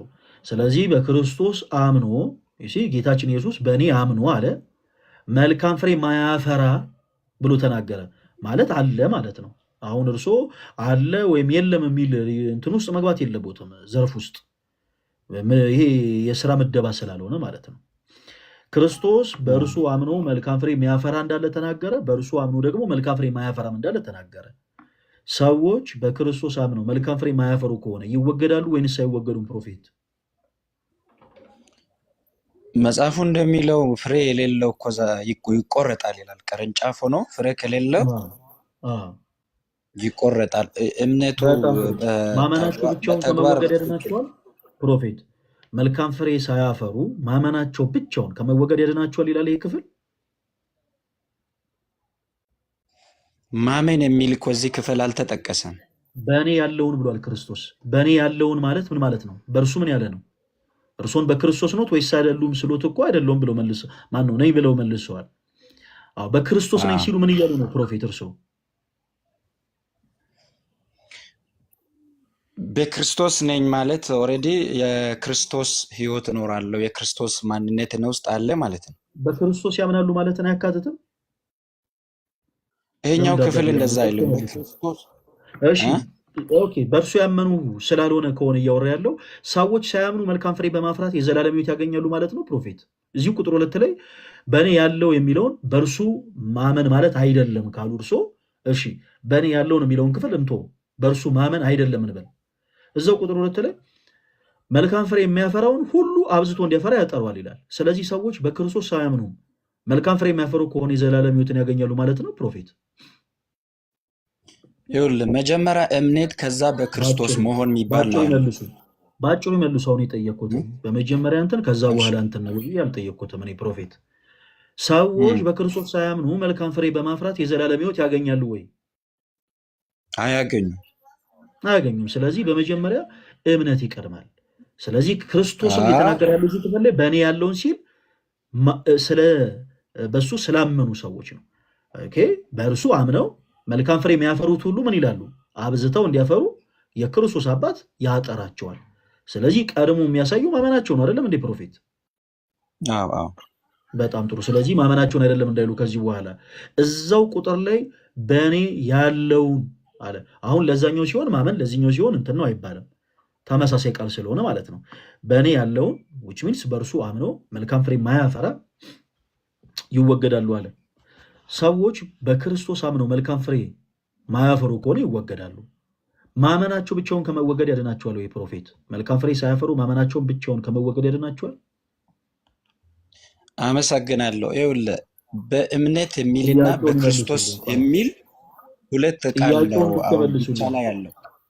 ፕሮፌት ሰዎች በክርስቶስ ኢየሱስ አምነው ግብረ ሰዶሜ ቢሆኑ የዘላለም ሕይወት ያገኛሉ? ለምሳሌ አያገኙም። ማመናቸው ብቻውን ከመወገድ ያድናቸዋል? ግብረ ሰዶሜ የሆነው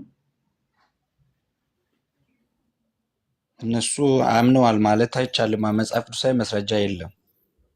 እሺ እነሱን እንተዋቸው። ለምሳሌ ምሳሌ እናንሳ እስኪ። ሌላ ምሳሌ ሉተራን ቸርች ወንጌላዊት ቤተክርስቲያን እንደሆነች ያምናሉ ፕሮፌት? እውነት ነው፣ አምናለሁ። በአሜሪካ ያለችው ሉተራን ቸርች። እሺ የዩናይትድ ሜቶዲስት ቸርች ወንጌላዊት ቤተክርስቲያን እንደሆነች ያምናሉ? ካላወቁት ችግር የለውም። እውነት ነው። እነሱ ኮራፕትድ ሆነዋል አሁን ላይ። ልክ ነህ። ግን አንተ የጠየቁትን ጥያቄ ብቻ መልሱልኝ። ወንጌላዊት ቤተክርስቲያን እንደሆነች ያምናሉ? የአሜሪካ ሉተራን ቸርች አዎ አምናለሁ ብለውኛል። የዩናይትድ ሜተርስ ቸርችንስ ያምናሉ? የዩናይትድ ሜተርስ ቸርች ወንጌላዊት ቤተክርስቲያን እንደሆነች እንደናንተ? ከይቅርታ ጋር ስለ ቸርቾቹ ሳይሆን ስለ መጽሐፍ ቅዱስ ላይ ያለውን ሀሳብ እናወራለን። አይደለም ያምናሉ ወይንስ አያምኑም? ፕሮፌት ያምናሉ ወይስ አያምኑም? እርሶ ወንጌላዊት ቤተክርስቲያን ነች ብለው ያምናሉ ወይስ አያምኑም? ወደ ርዕሳችን እንመለስ። ወንጌላዊት ነች። ልክ ነው። በወንጌላዊነት ተጀምሯል። ግን አሁን ላይ ልክ አይደለም። ሌላ ልጨምሩለት። የስዊዲሽ ሉተራን ቸርች ወንጌላዊት ቤተክርስቲያን ነች ብለው ያምናሉ ወይንስ አያምኑም? የአውሮፓውያኑን ኮራፕትድ የሆነውን ባጠይቀኝ ደስ ይለኛል። እኔ አሁን የጠየቅኩት ጥያቄ እርሶ ወንጌላዊት ቤተክርስቲያን ነች ብለው ያምናሉ ወይንስ አያምኑም ብዬ ነው የጠየቅኩት። ስለ አሜሪካ ሉተራን ቸርች ኤኒዌይስ ቆይ ሰዓት ለመቆጠብ አንከራከር። የአሜሪካ ሉተራን ቸርች ወንጌላዊት ቤተክርስቲያን ነች ወይ ስሉት አዎ ነች ብለውኝ ነበረ። ኦኬ ወንጌላዊት ቤተክርስቲያን ነች ያሏት የአሜሪካ ሉተራን ቸርች ግብረ ሰዶማዊነትን ሲንስ 1991 በ1991 እንደ አውሮፓውያን አቆጣጠር ከዛን ጊዜ ጀምሮ ግብረ ሰዶማዊነትን ኦፊሻል አድርጋ ጽድቃለች። በዌብሳይቱ ላይ ሁላችሁም ገብታችሁ ማየት ትችላላችሁ። ኢቫንጀሊካል ሉተራን ቸርች ላርጀስት ሉተራን ቸርች ባዲ ኢን ዩናይትድ ስቴትስ አሎስ ፎር ኤልጂቢቲኪ ሜሬጅ ኤንድ ኦርዲኔሽን የግብረ ሰዶማውያንን ጋብቻና አንድነትን በቸርቿ ፈቅዳለች ብሎ ከተናገረ በኋላ ኢኤልሲኤ ፖሊሲ አላቸው። እንዲህ የሚባል ፖሊሲ ኢኤልሲኤ ፖሊሲ ስቴትስ that every individuals are welcome and encouraged to become members እያንዳንዳቸው የቸርቹ የግብረ ሰዶም የሆኑ ሰዎች የቸርቹ አባል እንዲሆኑ በጣም ይበረታታሉ እና ሰፖርትም ይደረጋሉ ብሎ ፖሊሲው ያተታል። እነዚህን ሰዎች እርሶን ስንጠይቅ በራሶት አንደበት እኛ ብለን ሳይሆን በራሶት አንደበት አዎ ይህች ቤተክርስቲያን ወንጌላዊት ቤተክርስቲያን ነች ብለዋል። ወንጌላዊት ናት ያሏት ቤተክርስቲያን ደግሞ ግብረ ሰዶማዊ የሆኑ ሰዎች በቸርቿ ማለትም በአዳራሽ ውስጥ ወንድ ከወንድ ሴት ከሴት እንዲጋቡ ታደርጋለች። መጽሐፍ ቅዱስን አስይዘ ማሳየት ካስፈለገ ስልክ ከፍቼ ዌብሳይቱን ላሳዩት እችላለሁ። ስለዚህ አሁን ከዚህ በኋላ አይ ግብረ ሰዶም የሆነ ሰው እኮ በቃ በክርስቶስ አላመነም ማለት ነው ምናምን ወደሚል ሰጣ ገባ ውስጥ እንዳይገቡ። ለምሳሌ አንድ ሰው ኦርቶዶክስ ሆኖ ግብረ ሰዶም ሊሆን ይችላል። ቤተክርስቲያኑ ግን ግብረ ሰዶምነትን ኦፊሻል አድርጋ አላጸደቀችለትም። በቃ ስህተት እንደሆነ ከክርስቶስ ሕይወት ሊያርቅ እንደሚችል ታስተምራለች። በድክመት ግን ያ ሰው ኢምፐርሰን ግብረ ሰዶም ሊሆን ይችላል። ቤተክርስቲያኑ ግን ያንን ጸያፍ እንደሆነ አድርጋ ታስተምራለች። ከክርስቶስ ሕይወትም ሊያርቅ እንደሚችል አድርጋ ታስተምራለች። አሁን እያወራን ያለ ነው ስለ ግለሰብ አይደለም፣ ስለ ቤተክርስቲያን። እንደ ቤተክርስቲያን ሰዎች በማመናቸው ብቻ የዘላለም ሕይወትን ያገኛሉ የሚል ትምህርት፣ የክህደት ትምህርት በጣም ስር ሰዶ ስለገባ በፕሮቴስታንቱ ቤት ማመናቸው ብቻ በቂ ነው፣ በቃ ምንም ሰሩ ምን የዘላለም ሕይወትን ያገኛሉ የሚል የክህደት ትምህርት ስለሰፋ የስዊዲሽ ሉተራን ቸርች፣ የዩናይትድ ሜተርስ ቸርች፣ የአሜሪካ ሉተራን ቸርች ግብረ ሰዶማዊነትን ኦፊሻል አድርገው አጽድቀዋል። አሁን ባጭሩ ይመልሱልኝ ፕሮፌት። ሰዎች በክርስቶስ ኢየሱስ አምነው ግብረ ሰዶማዊ ቢሆኑ የዘላለም ሕይወትን ያገኛሉ ወይንስ አያገኙም? ፕሮፌት አያገኙም ነው። ግን ይህን ስመልስልህ ባጭሩ ሲሆን ስህተት አተረጓጎም ውስጥ ነው የምትወስደኝ። ገብቶሃል አይደል? እኔ ስህተት አተረጓጎም ውስጥ አልገባሁኝም። ምን አለ መሰሉት፣ ባጭሩ ስመልስ እንደዛ ነው የሚሉት። እርሶ ሲጀምሩ የተነሱበት ሀሳብ ሰዎች በማመናቸው ብቻ የዘላለም ሕይወት ያገኛሉ የሚል ትምህርት መጽሐፍ ቅዱስ ነው ብሎ የመጡት። አሁን ግን ስለ አሜሪካ ሉተራን ቸርች ሳነሳሉት ግን አያገኙም የሚል ሀሳብ ገቡ። ሰዎች በክርስቶስ ኢየሱስ ስላመኑ ብቻ የዘላለም ሕይወት ያገኙ፣ ማመናቸው ብቻ በቂ አይደለም፣ መልካም ፍሬ ማፍራት አለባቸው እያሉኝ ነው። አሁን ቅድም ያነሱት በመጀመሪያ የተነሱበት ሀሳብ መጽሐፍ ቅዱስ መሰረት የለውም ያልኩት ለዚህ ነው። ሰዎች በክርስቶስ ኢየሱስ ማመን አለባቸው። አዎ ማመን አለባቸው። ፕሮፌት የክርስትና ሕይወት የሚጀመረው ራሱ በመዳን ነው፣ በክርስቶስ ኢየሱስ በማመን ሰው ለመዳን ምንም ስራ መስራት አይጠበቅበትም። በመጀመሪያ ማመን ብቻ ነው የሚጠበቅበት። በክርስቶስ ኢየሱስ ካመነ በኋላ ግን ወራጅ አለ ማለት ይቻላል ወይ? በፍጹም። በክርስቶስ ኢየሱስ ካመነ በኋላ መልካም የሆነን ፍሬ ማፍራት አለበት። መልካም የሆነን ፍሬ በበጎ ስራ መጽናት አለበት። መልካም ስራን መስራት አለበት። መልካም ፍሬን የማያፈራ ከሆነ ቁጥር 2 ላይ ጌታችን ኢየሱስ ክርስቶስ እንደተናገረ ይወገዳል። አይ ማመኑ ብቻውን የዘላለም ሕይወት ያሰጠዋል የሚለው ትምህርት ግን ሰይጣኒክ ነው የምንለው ለዛ ነው። አሜሪካን ሉተራን ቸርች ግብረ ሰዶሜነትን ኦፊሻል አድርጋ ያጸደቀችው ፕሮፌት ሰዎች በማመናቸው ብቻ የዘላለም ሕይወትን ያገኛሉ ብላ ስለምታሰብ ነው። የዩናይትድ ሜቶዲስት ቸርች ግብረ ሰዶሜነትን ኦፊሻል አድርጋ ያጸደቀችው ሰዎች በማመናቸው ብቻ የዘላለም ሕይወትን ያገኛሉ ብላ ስለምታሰብ ነው። የስዊዲሽ ሉተራን ቸርች ሰዎች ግብረ ሰዶሜ የሆኑ አልሆኑም ኢደዝንት ማተር ኢቨን ፖፖቿን ራሱ አገልጋዮቿን ራሱ ግብረ ሰዶሜ የሆኑ እንዲያገለግሉ የምትፈቅደው ሰዎች በማመናቸው ብቻ የዘላለም ሕይወትን ያገኛሉ የሚል ስህተት ትምህርት ስለምታሰብ ነው። ስለዚህ ሰዎች በማመናቸው ብቻ የዘላለም ሕይወት ያገኛሉ የሚል ትምህርት መጽሐፍ ቅዱስ ነው ወይ? ፕሮፌት ከእንደገና ጊዜ ሰጥቶ ቢያዩት ቢያነቡት ጥሩ ነው። አሁን ያነሳሉትንም ሀሳቦች በደንብ ከሌላዎች ወንድሞች ጋር ዲስከስ ቢያደርጉበት ጥሩ ነው። አንድ የመጨረሻ እንደው ጥቅስ ላንሳሉትና ሲያንብቡልን የያዕቆብ መልእክት ምዕራፍ 2 ቁጥር 20 አንድ ጊዜ አንብቡልን። ፕሮፌት ምን ይላል? 21 የያዕቆብ መልእክት ምዕራፍ 2 ቁጥር 20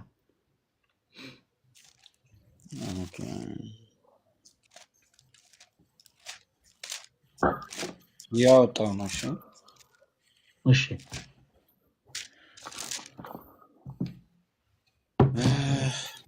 ያዕቆብ መሰረታዊ ሀሳቡ ይገባኛል፣ ግን ቶፒክ በነገራችን ላይ ወጥቻለሁ። ቁጥሩን ያውጡና ያንብቡልን። 2 ስንት ነበር ያልከኝ? 20 ነው። አንተ ከንቱ ሰው እምነት ከስራ ተለይቶ የሞተ መሆኑን ልታውቅ ትወዳለህን? ይላል። በጣም ጥሩ። እምነት ከስራ ተለይቶ ምን ያለ ነው ፕሮፌት? የሞተ። እስኪ ድገሙት። ምን ያለ ነው? የሞተ። ግን እንዳስረዳ ፍቀድልኝ ፕሊዝ። ምን ያለ ነው? ይድገሙት። የሞተ ነው። ያው እንግዲህ አንተን ሀሳብ ያስተጋባው ነው። እኔን ሀሳብ ምንም ያወራው አይደለም። ያምኑበታል አያምኑበትም? ፕሮፌት መጽሐፍ ቅዱሱን አምናለሁ እኮ። በጣም ጥሩ። አሁን ያነበቡት የመጽሐፍ ቅዱስ ላይ እምነት ከስራ ተለይቶ ምን ያለ ነው ይላል። ይድገሙት እስቲ። የሞተ ነው። ልክ ነው። በጣም ጥሩ። ሰዎች በማመናቸው ብቻ የዘላለም ሕይወትን ያገኛሉ ብለው ያምናሉ? አዎ ያምናል፣ አምናለሁ። ኦኬ። ሰዎች በማመናቸው ብቻ ለምሳሌ ሰው በክርስቶስ ኢየሱስ አምኖ ግብረ ሰዶሜ ቢሆን የዘላለም ሕይወት ያገኛል አላልኩም። መጽሐፍ ቅዱሳዊ ጥቅስ ልስጠው እንዴ? አይደለም። ይኸው ጥያቄ ያነሳውሎት እኮ ሰዎች በማመናቸው ብቻ የዘላለም ሕይወት ያገኛሉ የሚሉኝ ከሆነ ምሳሌ ያነሳውሎት በክርስቶስ ኢየሱስ አምነው ግብረ ሰዶሜ የሆኑ ሰዎች የዘላለም ሕይወት ያገኛሉ ማለት ነው አይደለ ፕሮፌት? አይደለም። ይኸውልህ ጥቅስ ለእኔ እድል ትሰጣለህ? ይቀጥሉ፣ እሰሙታለሁ። አመሰግናለሁ። በእውነት የአንተ ቤት ስለሆነ ሀሳቢ መከበር አለበት። ትክክል ነህና እኔ 1-2 ጥቅሶች ላይ ላንብብና ምናልባት ቶሎ ቶሎ ነው፣ ቢያንስ ብዙ ሰከንዶች አልወስድም። የሉቃስ ወንጌል ምዕራፍ 23 ከቁጥር 43 ላይ እንደዚህ ይላል። ኢየሱስም እውነት እልሃለሁ ዛሬ ከኔ ጋር በገነት ትሆናለህ አለው የሚል ቃል አለ። ዛሬ ነው የሚለው፣ ስራ ሳይሰራ በእምነት ብቻ ከኔ ጋር በገነት ትሆናለህ። እሱም ጥቅስ ትይዝልኛለህ፣ ችግር የለም። በማመኑ ብቻ አይደለም እሱም የዘላለምን ሕይወት ያገኘው። በነገራችን ላይ ኤክሴፕሽናል የሆኑ ጉዳዮችን ራሱ እንደዚህ ማንሳት በጣም ድክመት ነው ፕሮፌት። አሁን የሰባ ሀሳብ ያነሳሉ ብዬ ነበር የጠበቅኩት። ምን አለ መሰሉት ፕሮፌት፣ አንደኛው ጥቅስ ነው። እባክዎትን አንድ ጊዜ አዳምጡን። 19ኛ ጥቅስ ነው አላልኩትም፣ አንድ ጊዜ አዳምጡኝ ያልኩት። ሰዎች በማመናቸው ብቻ የዘላለም ሕይወትን ያገኛሉ ወይንስ አያገኙም የሚለውን ኢሹ ኤክሴፕሽናል ሊሆኑ የሚችሉ ጉዳዮችን አንስቶ በማውራት መልስ ለመስጠት መሞከር በራሱ ከባድ ነው። እንዴት አንድ ሰው ክርስቶስን ባመነበት ቅጽበት ክርስቶስን ባመነበት ቅጽበት ቢሞት አይ ስራ ሰርቷል አልሰራም፣ ፍሬ አፍርቷል አላፈራም የሚል ትርጉስ እኮ መግባት አያስፈልግም። ምክንያቱም ይሄ ኦልሬዲ ሁላችሁም የምናውቀው ነገር ነው። መልካም ፍሬን ለማፍራት የተወሰኑ ጊዜያቶችን በህይወት መኖር ይጠበቅበታል። ያ ሰው በክርስቶስ አምኗል፣ አምኗል። መልካም ፍሬን አፍርቷል ወይስ አላፈረም የሚለው ጉዳይ ውስጥ የምንገባው የተወሰኑ ጊዜያቶችን በሚኖርባቸው በእነዚያ ጊዜያቶች በህይወት አጋጣሚዎች ላይ እንደ ሐሳብ ግን አሁን ይሄ ሰው በክርስቶስ ቀኝ የተሰቀለ ይህ ሰው በማመኑ ብቻ ነው ወይ? አይደለም። ክፍሉን ወደ ላይ ከፍ ብሎ ማንበብ ይችላሉ። አንደኛ ስለ ኃጢአቱ በክርስቶስ ፊት ንስሐ ገብቷል፣ ተጸጽቷል። አንድ ሁለተኛ ስለ ክርስቶስ ኢየሱስ ንጽሐ ባሪነትና ጌትነት መስክሯል። ሮሜ መጽሐፍ እንደሚናገረው ኢየሱስ ጌታ እንደሆነ በአፍህ ብትመሰክር እግዚአብሔር ከሞት እንዳስነሳው በልብ ብታምን ትድናለህ ይላል። ስለዚህ መመስከር እሱ አንድ ራሱን የቻለ ፍሬ ነው ማለት ነው። በአፉ መስክሯል፣ ቴስቲሞኒ። ስለዚህ በማመኑ ብቻ የዘላለም ሕይወት ያገኛል ወደሚል ነገር መታከክ ውስጥ አይግቡ። ፕሮፌት በጣም ይሄ አይንን ሊያፈጥ የሚችል እኮ ትልቅ ሀቅ ነገርኩት።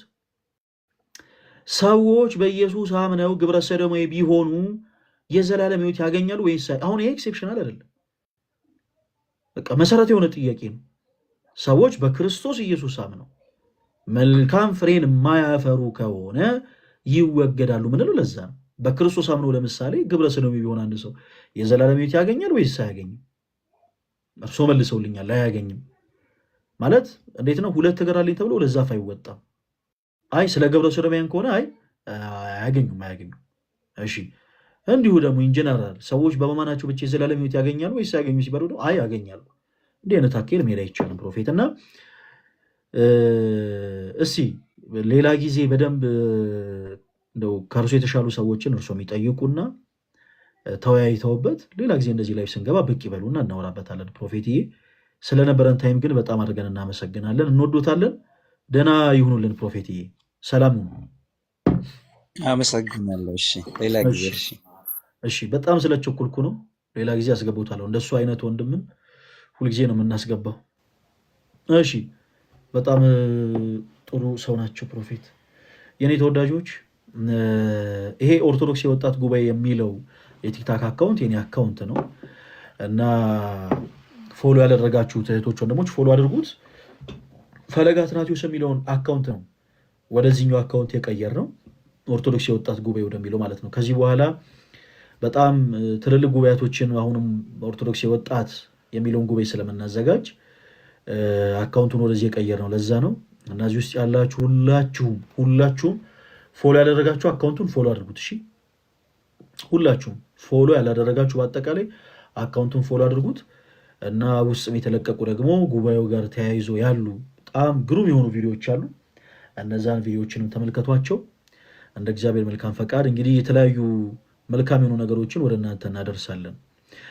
እንደ እግዚአብሔር መልካም ፈቃድ እንግዲህ ሁለተኛው ዙር ጉባኤያችንን ለማድረግ ደብረ ብርሃን ከተማ ላይ ጥረት እያደረግን ነው እና ደብረ ብርሃን ከተማ ላይ የኦርቶዶክስ የወጣት ጉባኤ ሁለተኛው ዙር ጉባኤያችንን እናደርጋለን።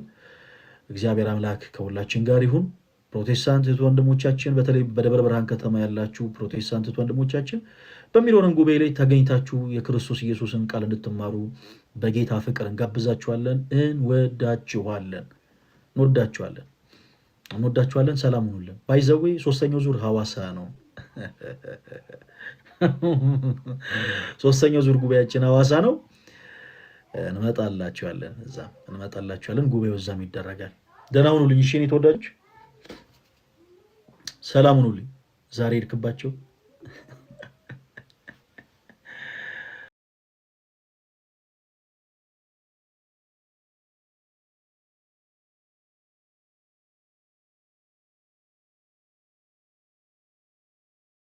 ሆቢ መጥተሽ ከሆነ ይቅርታ፣ በጣም ብዙ አስጠበኩሽ ዛሬ። እንዴት አለሽ? መጀመሪያ እግዚአብሔር ይመስገን። ክርስቶፎልዬ ቆይ ለልጁ ልደውልለትና እሱም ጆይን እንዲያደርግ እንዲሰማ መልእክቱ የኔ ሳይሆን አብሮኝ ሁላችሁም እንዴት ናችሁ? ይቅርታ በጣም አንድ ጊዜ ደህና ነው ወይ ክርስቶፎል ወንድሜ? ሁሉ ነገር እንደዛ መሆኑን እንግዳ ጋብዘሽ መሆኑን ማኮ ብትነግሪኝ ጥሩ ነበር እኮ እኔም ገባኝ። አይ በጠዋቱ እንትን አለኝና ምን መሰለህ የተፈጠረው ክርስቶፎል ዳኒ ያው መግባት ትችላለህ። አሁን እያናገርኩት ነው። ያው በጆሮክ እንድትሰማ መግባት አለብሽ። ሶሪ እንትን ስራ እኔም ቢዚ ስለነበርኩ ነው የቆየሁት። ይቅርታ። እሺ ምን መሰለህ ክርስቶፎልዬ፣ አይ ቲንክ ከኛ ቤት ውስጥ ይሄ ልጅ አንዱ ሰው ላይ እንትን ላይ ምንድነው ቴሌግራም ላይ ጆይን አድርጓልኝ። ዋን ሰከንድ ጆይን አድርጓል የሆነ እንትን ላይ የሆነ ቴሌግራም ላይ ለኔ ኦልሬዲ ነግሮኛል። እኔን ሜንሽን ማድረግ አልፈለኩም ስሙን እና እዛ ላይ እየሰማው ምንድነው በፊት ስለ ገድላት ሲጠይቀኝ እኔ ብዙ ሙቅና የለኝም። የምችለውን አንዳንድ መልስለታለሁ፣ የማልችለውን ግን እኔ አላቅም ብዬ እንትን እለዋለሁ እና እሱ በዛ ላይ ነበረ ጥያቄ ነበረ። አሁን እዛ ላይ ምን ሰማ መሰለህ ክርስቶፎልዬ፣ የራሳችሁ የሆነ ሰው ኦልሬዲ ስሙን ነግሮኛል፣ ወይ ለአንተ በውስጥ እነግርሃለሁ። ቴሌግራም ላይ ገድላት ስህተት እንዳለውና ስህተት እንዳገኘና ልጁ ስህተት እንዳገኘና በዚህ አይነት ብዙ ስህተት አለ ወይ የሚል ንግግር ሲናገር አየሁኝ እና ያ ነው ብሎ የእሱም ችግር የነበረው ያው ነው።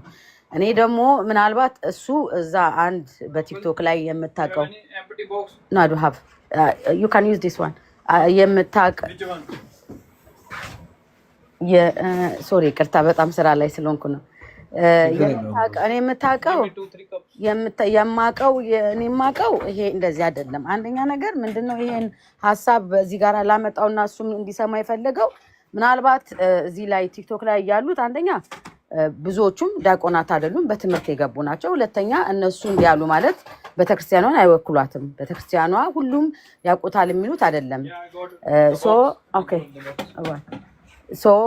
ምንድነው ልጁ ምናልባት አለመረዳት ይሆናል እንደ ስህተት ያየው። አንተ እሱን ይዘህ ስህተት አድርገህ ነዋን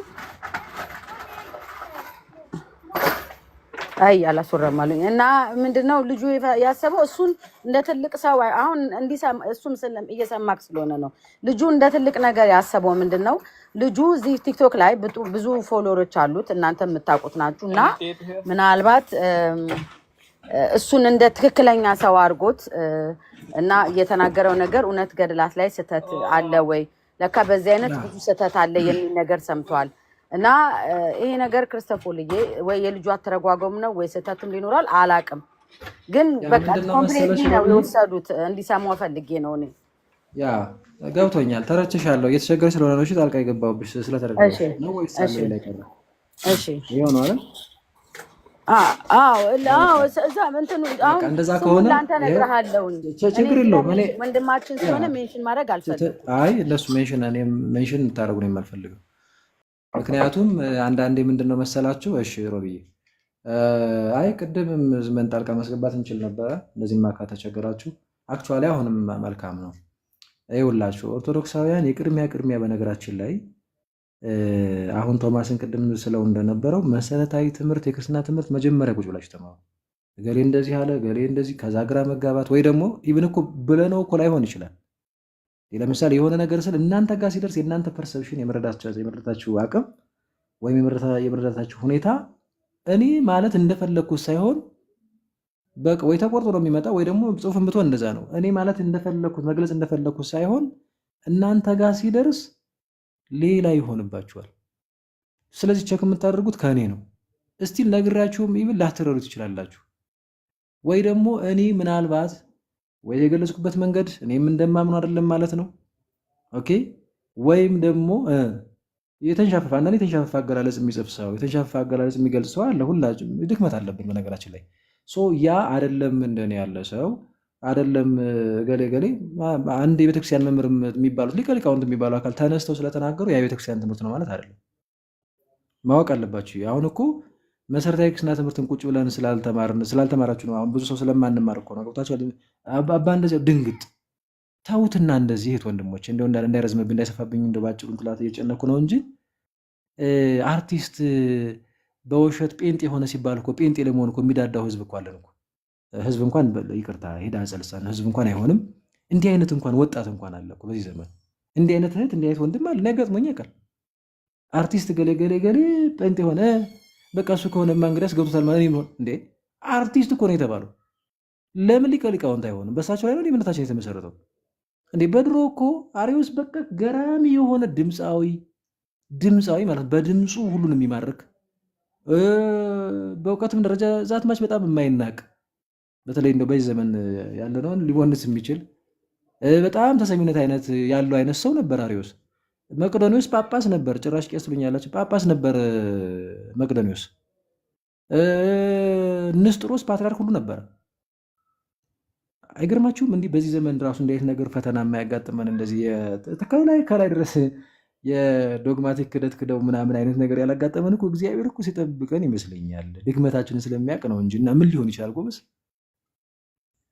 እና ይሄ ችግሩ ያለው እኛና እናንተ ጋር ነው። በቃ ቤተክርስቲያን ምንድን ነው? ከዛ ቤተክርስቲያን ትምህርት ማለት ምንድን ነው? ከዛ ምንድን ነው? በቃ እዛ የሆነ ነገር ድንገት እዚህ ጋር ኳሽ በቃ አለቀለት። ልክ አንድን ነገር ከሩቅ ሆነን ስናየው ጉቶ ነገር ከተማ የሚሆን ወይ ጎማ ነገር ከተማ የሚሆን ገጠር ወደ ገጠር ጉቶ ነው፣ ከተማ ደግሞ ጎማ ነገር ምናምን ይሁን ጉቶም አይጠፋም ይሆናል። አንዳንድ ያው ከተማ ተብሎም ገጠር ነው። አክቹዋሊ አብዛኛው ኢትዮጵያ ከተማ ገጠር አይጠፋውም። ስትሄዱ ከርቀት ስታዩት ምን ይመስላል? ወይ ውሻ ሊመስል ይችላል። በተለይ ጨለም ካለ አንበሳ ሊመስል ይችላል። እዛ በቃ እየተንቀለቀለ ወይ እኔ ውሻ ነው ወይ ትዝ አይላችሁም? አጋጥሟቸው እኔ አስታውሳለሁ አለ እንደዚህ ቀረብ ብላችሁ ስትት ጉቶ ነው። ይኸው ቀረብ ብላችሁ ስትማሩ ቁጭ ብለን ስናቅ ነው ወንድሞቼ። የቤተክርስቲያንን ትምህርት ካወቅን ማንም በዛ በዚህ እንዴ ሰው ሁሉ ጥቅል ብሎ ለምን አይወጣም? እንደው ይቅርታ ንግግሬ ትንሽ ሃርድ ሆነ። እኔ አባ እንተና ወይ ጳጳሳት 3-4 ወይ ምናምን እኔ ሚሊዮን ህዝብ ለምን አይወጣም? ታወቃችሁ ማለት ነው። ምክንያቱም በህዝብ ላይ የተመሰረተበት የለኝም። እኔ ክርስቶስ ራሱ ሞቶ የመሰረተውና ጸንቶ የቆመ እምነት እውነት የሆነ እምነት ነው እንጂ ያለው። ስለዚህ ገሌም ሲናገር ገሌም የሆነ ነገር ሲሆን ምናምን የምንደናገጠው ነገር የለም ማለት ነው። እና ቁጭ ብሎ መሰረታዊ ትምህርት መማር አምስት አሐደ ምስጢራት ሁሌ ነው የምለው። ነገረ ቅዱሳን፣ ነገረ ማርያም፣ ነገረ እንደዚህ እያሉ በደንብ አድርጎ ነገርነት እያሉ ቁጭ ብሎ መማር። ከዛ ቤተክርስቲያን ደግሞ ገድላትና ተአምራት እንዴት ነው የምታያቸው? አሁን ላይስ የገድላትና ተአምራት ሁኔታ ምን ይመስላል? አሁን ላይ ማለት ለምሳሌ ትናንትና ቤተክርስቲያን ስለ ገድላትና ተአምራት ሌላ አይነት እይታ፣ አሁን ደግሞ ሌላ አይነት እይታ፣ ነገ ደግሞ ሌላ አይነት እይታ ይኖራታል እያልኩ አይደለም። እንደው ምናልባት አሁን ላይ የሚለው ወይ እንሰርዘው እንደዛ ካስመሰለ በቤተክርስቲያን እንዳጠቃላይ ገድላትና ተአምራት እንዴት ነው የሚታዩት? ያሁን ቁጭ ብለንም ራሱ ሌላ ኮርስ በመማራችን እኮ ሂደት ውስጥ የሚቀድመውን ዶግማውን በመማራችን ውስጥ እናውቀዋለን። በነገራችን ላይ እንደዛ የሚለውን ነገር ማወቅ ነው። ከዛ የሆነ ግለሰብ ተነስቶ ዝም ብሎ የሆነ ሀሳብ ስለሰጠ ያ ግለሰብ እኮ በነገራችን ላይ ማን ያውቃል ስቶም ሊሆን ይችላል፣ እኛ አናውቅም። አሁን በተነሳው ኢሹ ላይ ላይሆን ይችላል እያወራ ያሉት። ሁሌም ነው የምላችሁ እንደ መልአክ እንደ እንትን እንደ እሱማ እኮ ሲያብራራ ሲናገር እሱ እኮ አባ እኮ እንትና እኮ እንዴ ሲቀድሱ እንትን ሲሉ ጵጵስናቸው አቤት ህይወታቸው፣ ኧረ መልአኩ እንዴ ሳጥናኤል እኮ መልአክ እንዴ ቅዱስ መልአክ ቅሩበ እግዚአብሔር አሐዜ መንጦላዕት የሚባል እኮ ቅዱስ መልአክ እኮ ነበረ እኮ። ዲያብሎስ ወደቀ፣ ይሁዳስ ሐዋርያ ነበር ወደቀ፣ ዴማስ በቃ ተሰበንቄ አማራችሁ ጠፋ። ቅድም የዘረዘርኩላችሁ ፓትርያርክ ጳጳስ ምናምን ይወደቃል። ስለዚህ መጽሐፍ ቅዱስ በነፍሳችሁ ዝላችሁ እንዳትደክሙ የጸናውን አስቡ ነው የሚለው። ቅዱሳን ነው የምናየው፣ ክርስቶስን ነው የምናየው ወንድሞቼ፣ በህይወትም በየትኛው ቤተክርስቲያን አስተምሮም እና ቤተክርስቲያን ጉባኤ ነች እንጂ አንድ ግለሰብ ለዛውም እዚህ ገባ ማንባለኛ ጎበዝ ተው እንጂ እንዴ። እና ሜቢ እኔ የምጠረጥረው በአንድ በኩል አሁን እንደ ሮቢ ግልጽ ስላደረገችልኝ እዚያው የሚታወቅ ምናምን ስላለችኝ አሁን እሱን እውነት ለመናገር እዛው የአካል ማብራራት ይጠበቅበታል። ሰዎች ላይ እንደዚህ አይነት ግንዛቤ ከመጣ አይ እኔ እንደዚህ አይነት ነገር ተረዳሁ እንደዚህ ማለት ነው ወይ ነው ካለ እሱን አካል ይጠየቃል። ለምሳሌ አሁን ገድላትና ተአምራት ሁሉም ገድላትና ተአምራት ስህተት አለባቸው ፕላስ ደግሞ መቀበል የለብንም ቢል አንድ ሰው ይሄ በቃ የለየለት አይነት ትቢት ነው። ይሄ ማለት በቃ በምን ቃል ልግለጸው? ይሄ ክደት ነው በጣም። እሱ እኮ ግን ደግሞ ልጁ እኮ አሁን እንትን ያለው በራሱ ስህተት ሊኖር ይችላል። የኔ አባባል ስህተት ቢኖርም ያልተረዳው ነገር ካለ አባቶች ጋራ ነው ተነጋግሮ እዛው የሚፈታው አውጥቶ አደባባይ ላይ ስህተት አለው ብሎ መናገር በእውነት ሌላ መንገድ ልሳት ነው። እኔ በጣም ነው የከፋኝ እውነት። ደግሞ አንድ ሰው አይደለም አሁን ምን እናደርጋለን? ሮብዬ ልወጣ ስለሆነ ነው። እሺ ሰው እየጠበቀ ነው። ወደ እሱ ልመጣ ነው። ግን አሁን እንደዚህ አይነት ነገር ምናምን ከሆነ እኛም እኔ በግሌ አልፋታም፣ እኔም ማንም ሰው ማለት ነው። ግን ደግሞ ምን እናምናለን መሰላችሁ? አሁን ገድላት ተአምራት የራሳቸው ዓላማ አላቸው። ኦኬ ዓላማቸው ምንድን ነው? እግዚአብሔር በቅዱሳን ላይ አድሮ የሰራውን ስራ ቅዱሳንን በተሰጣቸው ጸጋ ማለት ነው። አንድ ነው ቃሉ፣ በተሰጣቸው ጸጋ የሰሩት እግዚአብሔር ገንጠል ብሎ ምናምን አላለም። እግዚአብሔር የሰጣቸው ጸጋ የሰሩት ወይም ደግሞ እግዚአብሔር በእነሱ ላይ አድሮ የሰራው ስራ አንድ ነው ንግግሩ እንጂ ያንን ማሳየትና ደግሞ በሃይማኖታቸው እንዴት እንደጠነከሩ እንዴት እግዚአብሔር እንዳገለገሉት እንዴት እስከ መጨረሻው እንደጸኑ ተረድተን እኛም እነሱን እንድንመስል ነው እንጂ ዶግማቲክ የሆነውን ነገራችንን ምናምን ነገር በሙሉ ወይም ደግሞ ኦርቶዶክሳዊነታችን ምናምን ማጠራጠር አይደለም። መጽሐፍ ቅዱስ ላይ ቅድም ቶማስ ጠይቀኝ እንደነበረው እኔና እናንተም እንደምንጠይቀው እዚህ ጋር ምን ማለት ነው እንዲህ ይላል ግን ምን ሊል ፈልጎ ነው ብለን እንደምንጠይቀው ገድላትና ታምራት ላይም ስንሄድ ለየት ያለ አገላለጽ አላቸው። ምክንያቱም ገድላት ታምራቱ የተጻፉት ልክ መጽሐፍ ቅዱስ በእኛ ዘመን እንዳልተጻፈው ገድላትና ታምራቱም ከኛ ዘመን ምናልባትም ስትሄዱ ወደ 12ኛው ክፍለ ዘመን አካባቢ ወደዚህ ትንሽ ከመጣችሁ አይዶ 13ኛው ክፍለ ዘመን ከተገኘ ይኖራል 13 14 ይኖራል 13 እንደዛ ከዛ በታች ናቸው። ስለዚህ ዘመኑም ሌላ ነው። የቃላት አሰካኳ አገላለጹ ስነ ጽሁፉ ሌላ ነው። ስለዚህ ያ ምንድን ነው ከምን አንጻር ነው እንደዚህ የተጻፈው አጻጻፉ ራሱ ታሪክ ውስጥ ደግሞ አሁን ይሄ ብዙ ጥናት ይጠይቃል እኮ ማለት ይህንን ይዛ ነው ቤተክርስቲያን የምትመልስልን እንጂ እንደወረደ ያለውን ቃል እዛ ጋር ዝም ብለህ እንደወረደ ነው የምትውጠው። እንደ መጽሐፍ ቅዱስ ላይ እንደዛ ይባልም አይደለም ገድላትና ታምራት ላይ ማለት ነው። ስለዛ ምንድን ነው ጥንቃቄ ይፈልጋል እንጂ ዝም ብለን የሆነ ነገር አየን በቃ ይሄ ነገር ቶታሊ ስህተት ነው ማለት ነው አይባልም። ድምድም ተደርጎ ማለት ነው። ወይም ደግሞ ልክ የሆነች ነገር አገላለጽ አገኘን ስለዚህ እንዲህ ይቻላል ማለት ነው እንዲህ አድርጎ እንዲህ መዳን ይቻላል ማለት ነው። ምክንያቱም ታምር የሆነውን ነገር ለሁሉም አመተን አናደርገውም። የሆነ ስፔሲፊክ ለሆነ ነገር እግዚአብሔር ለወለው ለፈቀደው አድርጎት ሊሆን ይችላል። ከዛ ደግሞ ጥቂት ነው የሚጻፍልን። በነገራችን ላይ ሙሉ አይደለም የሚጻፈው ጥቂት ስለሆነ የሚጻፍልን ምን ሆኖ በቤት ወጥቶ ቤት ገብቶ የሚለውን በዋናነት እንግዲህ በዛን ጊዜ የነበሩ አካላት ናቸው እንትን የሚሉት። ይሄ ደግሞ አሁን ከሌሎች መጽሐፍት ጋር ክሮስ ቼክ ማድረግን ተመልሶ ሄዶ ብዙ ሪሰርች መስራት ይጠይቃል። አሁን ይሄ ደግሞ የእናንተ ስራ ሊሆን አይችልም። ብዙ ሊቃውንት ይኖራሉ፣ ብዙ መምህራን ይኖራሉ። የእነሱ ስራ ነው የሚሆነው። ኦኬ። ከዛ ግን ምን እናምናለን? ይሄ እንዳለ ሆኖ የትኛውም ገድል የትኛውም ታምር በምንም ታምር ምንም አይነት ስህተት አይገኝበትም። እንደው ላይገኝበት ይችላል ድምድም። እንደዛም ደግሞ አንልም። ምክንያቱም ቤተክርስቲያን ያለፈችበት ደግሞ መንገድ አለ። ገብታችኋል? ቤተክርስቲያን ያለፈች ምን መንገድ አልፈለች? ለምሳሌ እንዴ በብዙ መከራዊ ስቃይ መጽሐፍቶቿ እየተቃጠሉ ሊቃውንቱ እየታረዱ ከቦታ ቦታ እንትን እያለ ፕላስ ደግሞ ማይነር እንኳን በእኛ ጊዜ የሚፈጸም ስህተት አሁን አይደለም ያኔ ማለት ነው። ከአንዱ መጽሐፍ ወደ አንዱ መጽሐፍ ለመገልበጥ ከአንዱ ብራና ወደ አንዱ ብራና ለመገልበጥ ይሄ በተለያየ ነገር እንትን ይቆሽሽና ከዛ ቃሉ ለመገልበጥ ያስቸግራል ማለት ነው። ከዛ ያኔ ለመገልበጥ የተቸገሩት አካል መጥቶ የሆነ ዘመን ላይ ሊሆን ይችላል ምናልባት አይ በቃ እንዲህ ማለት ነው መሰለኝ ብለው እንግዲህ የሚችሉትን ያልጸልየው ምን ብለው ቃላትን ሊጠቀሙ ይችላሉ። ግን ቸክ ሲደረግ ሌላ ጊዜ ሌላ ሊሆን ይችላል። በነገራችን አሁን የማይነር ነገር ነው እኮ አሁን የሚያስደነግጥ አይደለም። ቅድም እንዳልኳችሁ መሰረታዊ ትምህርት ብንማር ምን ችግር አለው? ለምሳሌ ስንክሳራችን ላይ አንድ የገባ ነገር ነበረ፣ ኢትዮጵያውያን ከራሳቸው ጳጳሳት እንዳይሾሙ የሚል ግን ስንክሳራችን ላይ ነበረ። ስንክሳር የእንትን መጽሐፍ ነው፣ የዋልድ መጽሐፍ የሚባል ነው። ግን ይሄ ቅዱስ ሲኖዶስ በደንብ አየው፣ በጥበብ በደንብ ሄደበት፣ ከኮፕቲክ ኦርቶዶክስ ጋር በደንብ ተነጋገሩበት። ኖ ትክክል አይደለም፣ ይሄ ስርዋጽ የገባ ነው። አያችሁ፣ ተንኮለኛ የሆኑ ሰዎች አንዳንዴ ሊያስገቡ ይችላሉ። መጽሐፍቶች ደግሞ ብዙ ናቸው። ስለዚህ ድንገት እኮ ነው አሁን ሁሉን መጽሐፍ እንዲህ ሲባል አንዳንድ ሰው ሁሉም መጽሐፍ ላይ ያለ ማለት ነው እንደዚህ ካለ ይሄም እንግዲህ ሌላ ትዕቢት፣ ሌላ ድፍረት፣ ሌላ ዝም ብሎ አላዋቂነትም ነው የሚሆነው። ኦኬ ምንም አይነት እንከን ግን አይገኝባቸውም ብለን ደግሞ ድምድም አናደርግ። ኦፕን ነው ገና፣ ምክንያቱም ገና ሳንሱር አልተደረገ ገና ቸክ በደንብ መደረግ ያለባቸው አሉ አንዳንዶቹ። ለምሳሌ አሁን ከሰሞኑ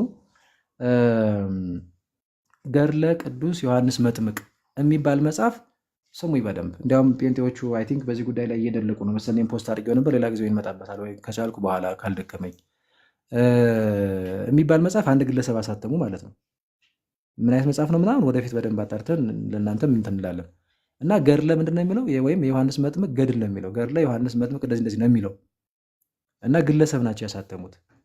ነጋዴዎቹ ብድግ ብሎ ያሳትማሉ አሁንም በነገራችን ላይ። ስለዚህ እኔ ነጋዴው ብድግ ብሎ አሳትሞ በቃ በኢትዮጵያ ኦርቶዶክስ ምናምን ብሎ ያመጣልኛል። አሁን ይህንን የቤተክርስቲያን ትምህርት የተማርኩ ከሆነ ኧረ የሆነ ነገር ሳገኝበት ይሄ ነገር እንዴት ነው ብዬ ሩጭ ሄጄ የቤተክርስቲያን ሊቃውንትን ነው የምጠይቀው።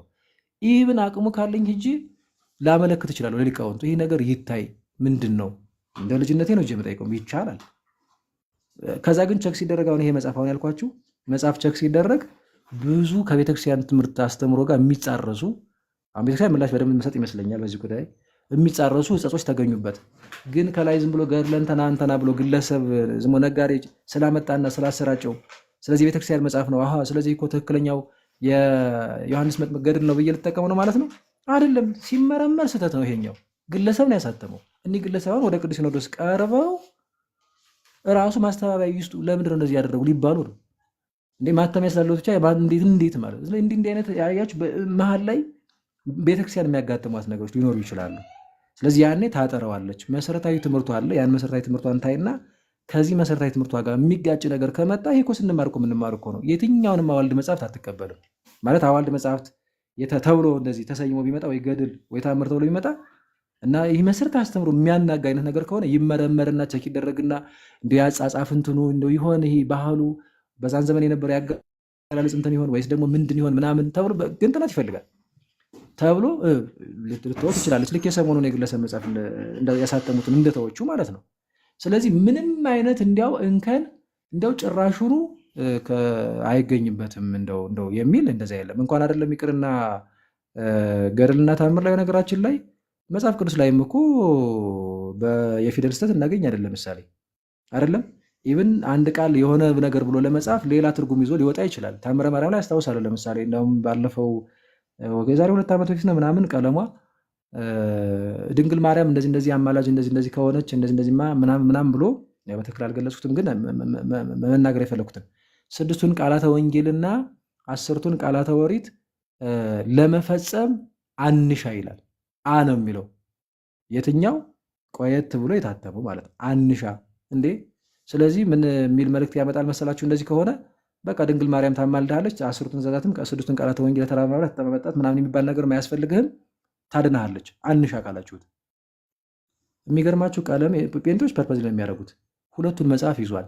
በቪዲዮ የተጋልጠው ባይዙ ይዛው ላይ ሲቀይር ከዛ ወዲያውኑ ደነገጠና ይሄውን ታይፒንግ ኤረር ነው እንሻ ላይ የሚለውን ነው አ ሆነች ማን ነው አ ሆነች ማለት ነው።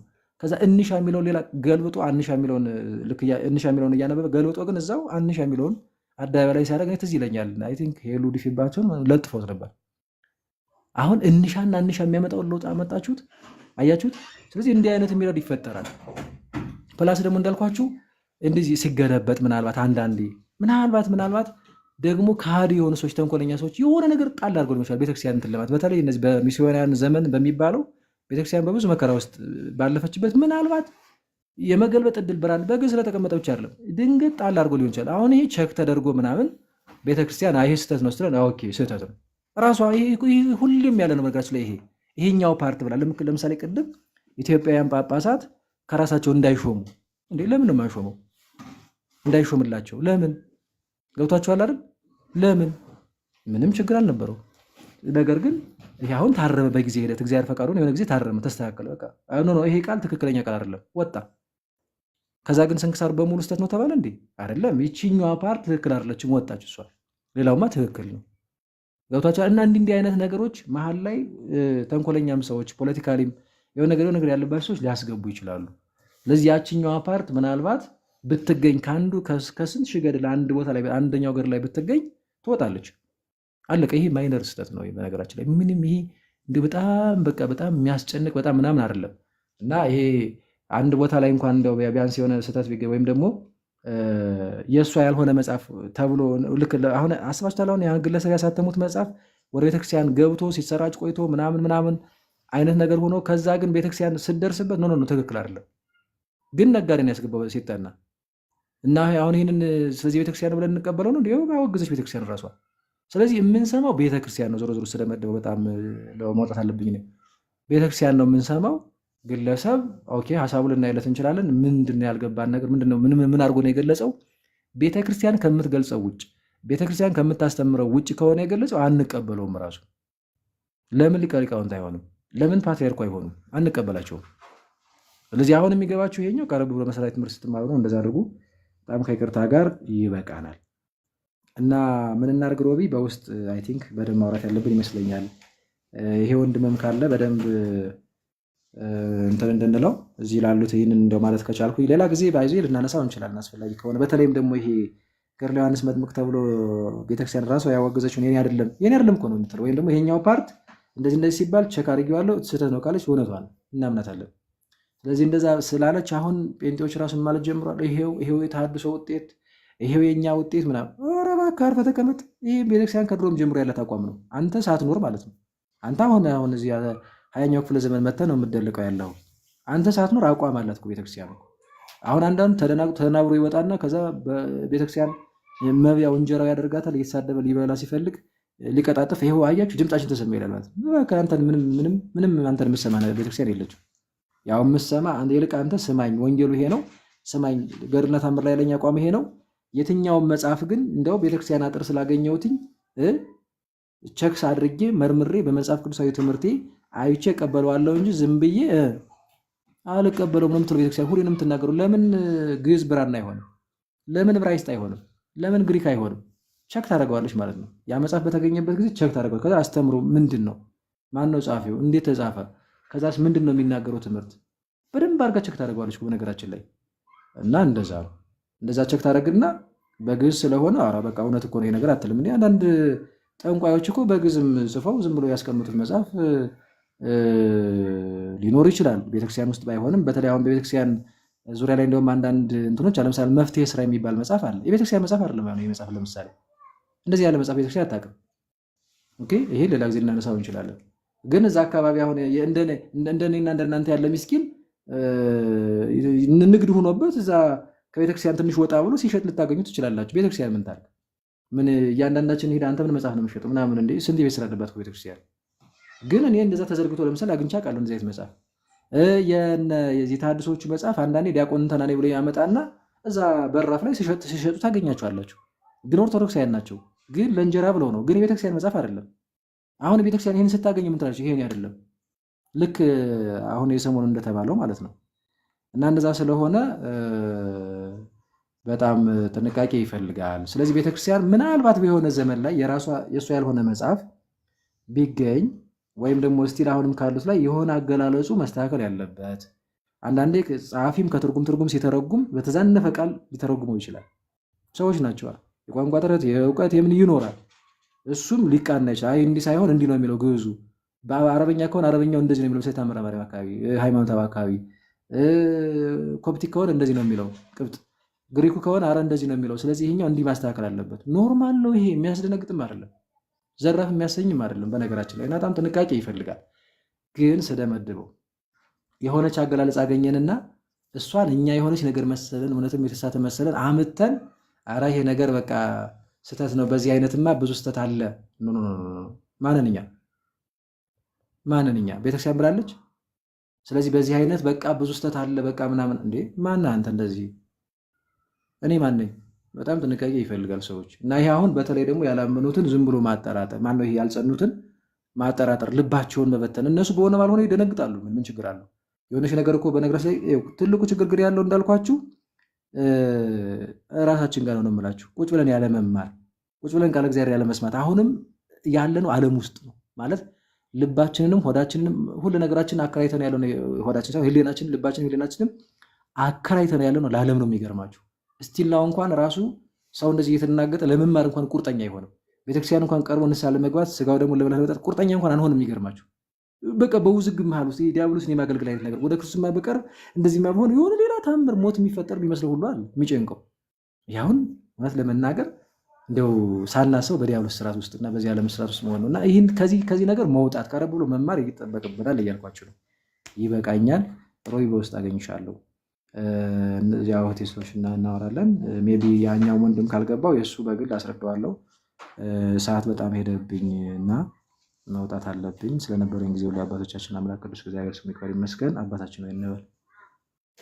በሰማያት የምትኖር ስምህ ይቀደስ፣ መንግስትህ ትምጣ፣ ፈቃድህ በሰማይ እንደሆነች እንዲሁም በምድር ትሁን። ዕለት እንጀራችንን ስጠን ዛሬ፣ በደላችንን ይቅር በለን እኛም የበደሉንን ይቅር እንደምንል